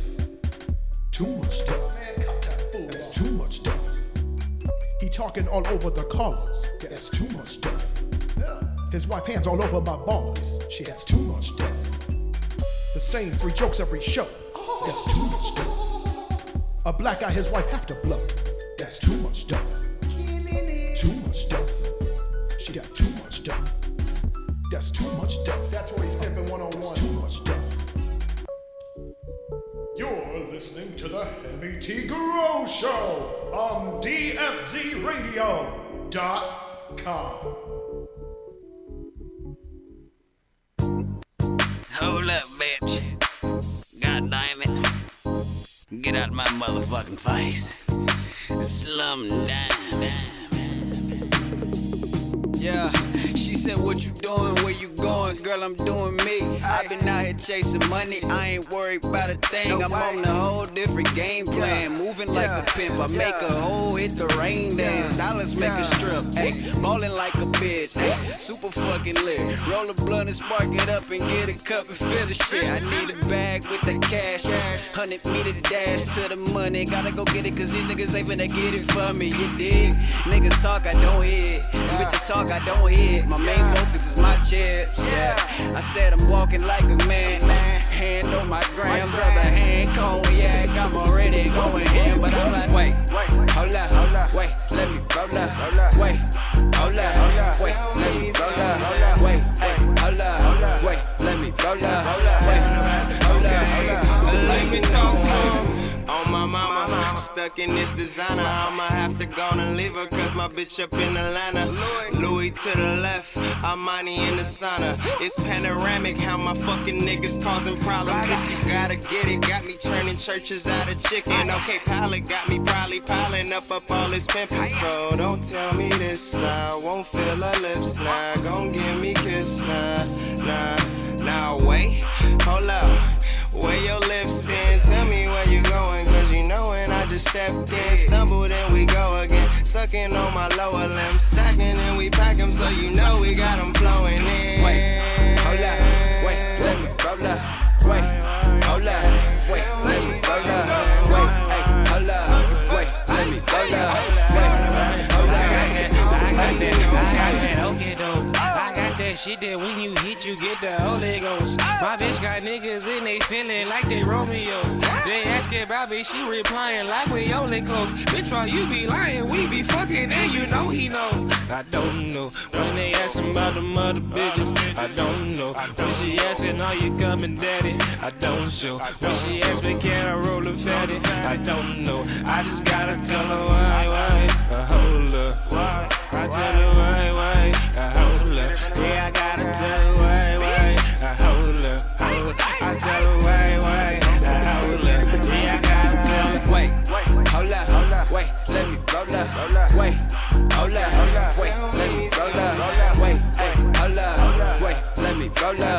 Wait, hold up, hey, shawty, you can bring a friend, let's get naughty. Nat City, y'all. Nat City, y'all. Miller Lite, Nat City, y'all. This Miller Lite Nat City, y'all. has made these GMO gnats humongous. It's that modified corn. There's no corn in this. This is barley and grain. It's delicious. I don't ask questions. I don't know. I know. You ask more questions than anyone. You're like the most question-asking fool ever. At the break, he was like, does this replace my RO? And Ryan was like, no, it has nothing to do with that. What did you hear, motherfucker? It does have a filter in there. And then he's like, can this dose my plants? Is this dosing my plants right now? Clean it. I don't think so. Sorry, Jerome. There's no such thing. I know as you a got dumb In and Out question. on your brain. This know, fool's it's ordering all In you and think Out. about Are you right coming now. right now? Getting In and Out. How far are you? I asked him 3 times, can I get it right? He just completely ignored me and kept saying In and Out. No, man. Nah, man. I couldn't. I watched South Park earlier and it was great, dude. Cool story. Cartman said some great words. So was it the new one? I don't know. Fucking, they're all new to me sometimes. All right then. Sometimes. Okay, so Not all the time. it's grand prize time, and what do we have to give out? We have a truncheon meter. We have Granddaddy Pad. GDP. Was it a full line of Mission fertilizer? Nice. A gallon of Turpinator. Yeah. A double-ended Nanolux Max Par. Ooh, wow. That's some high umo. Some Smart Pots. Can we throw Ushio in there? I don't know if Ushio has anything that he brought. I got a sticker pack. We'll throw some stickers. A sticker in pack. there. Some I don't have Ushio- anything else with me. Some Ushio swag. Swag. Not an NaCl machine. Doesn't fit in the trunk. All right. How big is Actually, it does. Okay. That's what I mean. I was like, how big is this motherfucker? Size of a It car. comes on its own pallet. Okay. Here we go. Grand prize question is, what induces flowering? Is it water temperature, nutrients, photo period, or none of the above? A, B, C, or D. Jiggity Jerome, you can't see the caller, so I'm going to have you pick 1 through 6. 4. 4 is Joe. Hey, Joe. Hello. Hey, Joe. What's going on? What's going on, doggy? Shit, just chilling. What's going on with you guys? You know, just asking the grand prize questions, wondering what's inducing flowering. You know, is it water temperature? Is it nutrients? Is it photo period or none of the above? See, photo period, bro. Come on now, you warmed it. Oh, can you say this for me, Joe? Say D. It is photo period. Not the letter D, but the name D-E-E, because D... No, D, right? Photo period. That's right, doggy. You got it right, man. Photo period is what causes flowering for the caller D that called in, D-E-E. Now it's confusing that I've got these letters. But anyways, you got hooked up, Joe. You got truncheon meter from Blue Lab, some Granddaddy pads from Green Pad CO2, an Ushio swag pack of stickers and more, the complete line of mission fertilizer, a gallon of Turpinator, bulb from NaOClean, and Smart Pots. All going out to you, man. You want to give a shout? You want to give a shout out to your local hydro shop? Yeah, good shout out to Great Coast Hydro Shop in Anaheim. They know what's up, man. Ready to go hydro too. They know they good. That's what's up, man. Shout out to Green Coast. Shout out to Joe. Hey, and you guys up at Long Beach and Cerritos Hydroponics, man. You guys put me on game first. Nothing but love up in here, man. We love you guys. We love all the listeners. Thanks so much, Joe. All right. Stay good, brother. Stay on the line. Marcos Pollos is going to get your information. Now, He got the hook. don't leave just yet. Part two. I can feel you trying to hit the close button on the app. Right? Don't close the app yet because there's some exciting stuff. Right, Jerome? Oh, yeah. Tell them what's coming up. Events, man. Shit, the NCIAs, the Cannabis Business Summit and Expo, July 25th through 27th. That starts tomorrow, man. Shit, you better get ready. Yeah, man. Cultivating a new era of enterprise. The most influential. I ain't gonna be there. You ain't gonna be there. Award-winning cannabis trade show in the U.S., hosted by the industry's only Nation Trade Show Association, returns by the Bay Area, the epicenter of cannabis movement, to celebrate the 5 years of brining. They're making pickles out there. Yeah, they're pickling together the industries. Yeah, they pick. Go to CannabisBusinessSummit.com for more info. CannaCon Boston, July 27th and 28th. Some of the seminars include affordable cannabis industry startup, cannabis food safety, a risk not worth taking, cannabis licenses and application process in Massachusetts, and cultivating advantages. Maintaining a competitive edge in the greenhouse. For more info on seminars and to get tickets, go to CannaCon.org. Yeah, come out to Boston, Beantown, get you some lobster. But you can also join DFC Radio, the Hydroponics Chef, and Heavy Teas Grow Show as a media sponsor for the Industry Nights on August 4th. It's hosted by Blue and Pot Brothers, and it's at the Law and Envy Lounge in Costa Mesa, California. The doors open at 9. But it requires upscale attire, so That make means sure we're you're not not. going. Don't wear your shimmy shag. Don't look at my jeans. flip-flops. That's how you been Yeah, I see you, but you got a dope hat on. You can probably wear that. All right. But make sure to share the flyer on the @DFC Radio Instagram page and show at the door for free entry. The Indo Expo Portland, August 4th and 5th, is proud to offer the Industrial Hemp Pavilion, a platform within the main halls of Indo Expo to support businesses and entrepreneurs involved with the industrial hemp and all of its amazing byproducts. I think those edibles have taken hold of your brain. Dude, I'm almost to 1,000 milligrams. Let me keep it going. Industrial. The pavilion will Industrial. showcase USA hemp. That's correctivity. Man, I'm trying to finish. He got it. You got It's all it. good. It said hemp. To purchase tickets, visit IndoExpo.com. Okay, Dodgers SoCal Grower Skybox giveaway, the sweepstakes presented by Miller Soil and DFC Radio in honor of the plant. It's because growers need a day off too. You can win one of 20 tickets to a Dodger versus Padre game on August 25th. Come hang out with Jiggity Jerome, Heavy T, and Horty Chris in a private skybox and hang out with other growers as well. All winners receive more swag than you can carry home. You're going to need a wheelbarrow. I don't think they allow that We're at gonna Dodger smoke Stadium. weed with the Dodgers. There is no smoking weed. Do not bring weed or you will be removed from the skybox. That is But we're going to smoke a blunt with the players after. Okay, make sure to give love to our co-sponsors, Miller Soils, and honor the plant. Okay, and we got some advertisers news. You can visit NaOClean at the Cannabis Business Summit and Expo in San Jose. I guess they're going to be at booth 902. July 25th through the 27th. That does start tomorrow, as Jerome said. NaOClean will be showcasing their products and some of their solutions for commercial projects. Hey, that's just random, but that was a great one for you to read, man. Come right in there. He's like, oh, okay. I don't hate. We don't make fixtures. We make good lamps, though. That's right. Dude, Ushio ran NaOClean's news. That was dope. Take it easy, 1,000 milligram guy. Yeah. Dude, the CBE Letters. Expo announces. Damn, they need to change that, by the way. Lori Ajax, Chief California Bureau of Cannabis Control, and Cat Packer. Is that cat with 2 A's? Cat. Yeah, the cat. Cat.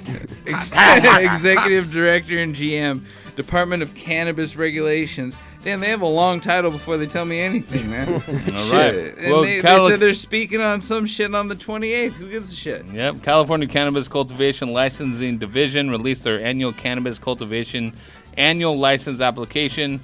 Their annual cannabis cultivation annual license application. Thank you, Aaliyah. Hey, let me steal For this more one info, from go you. to This one's short. For more information, go to calcannabis.cdfa.ca.gov. There you go. I'll take this one from Jerome. So, is acquiring funding being listed on the Canadian financial market a new trend for cannabis businesses? Well, with Canada's cannabis legalization law already advancing past the U.S., many are turning to the Canadian Securities Exchange to obtain funding that they can't obtain here in the States. Chalice and MedMen have already pulled off the reverse mergers/takeovers, and now Oregon's Eco-Pharma Farm has made a similar move with C21 Investments. I don't know what that is, but you can get more information and you can visit internationalcbc.org and search for the Eco-Pharma Farm. Yesterday, the city of LBC, that's Long Beach, California, held a public hearing to discuss the passing of their adult use cannabis business ordinance. The minutes from the meeting have not been finalized yet. Stay tuned for a recap next week or visit longbeachlegislature.com to check out when the minutes are released. You got this, Jerome? Participation in an upcoming public hearing to shape the future of cannabis regulation in California is coming by the CDHP, California Department of Public Health. The hearing dates are July 30th, 10 a.m. in Valencia, August 20th, 10 a.m. in Eureka, and August 27th in Oakland. The Bureau of Cannabis Control hearing dates are August 7th in Oakland, August 14th in LA, and August 27th in Sacramento. The CDFA, that's the Department of Food and Ag, is July 26th in Riverside, July 31st in Santa Barbara, and August 28th in Sacramento. Great abbreviation, man. Now, the other California updates is Capitola. I think that's kind of like some type of salami, but it's presenting a second reading of It's dried and aged pork on the side. It's a lamb shank on the side of a very arid cliff in Spain. Hey, but it's at cityofcapitola.org. You can buy your salami there, man. Lassen County is suggesting a general tax on commercial cannabis activity, indicating the county may be gearing up to follow for commercial cannabis businesses. You want to do Culver City there, Ryan? Yeah, so Culver City will begin accepting applications for storefront retail cannabis business permits now through September 27th. For more information, visit culvercity.org/cannabis. Contra Costa approved an ordinance for a general tax on commercial cannabis activity. CO.ContraCosta LA presented the city's proposed cannabis social equity program. That means if you went to jail for cannabis, you can now own some cannabis shit. Go to cannabis.lacity.org. And several historic developments have surfaced that could lead to major action for federal legalization. For more info on these bills, visit govtrack.us. Thank you to our friends Galena and Dina from Mjucation, and thank you to Ushio. Thank you to our callers. Thank you to the staff. So other than that, we out.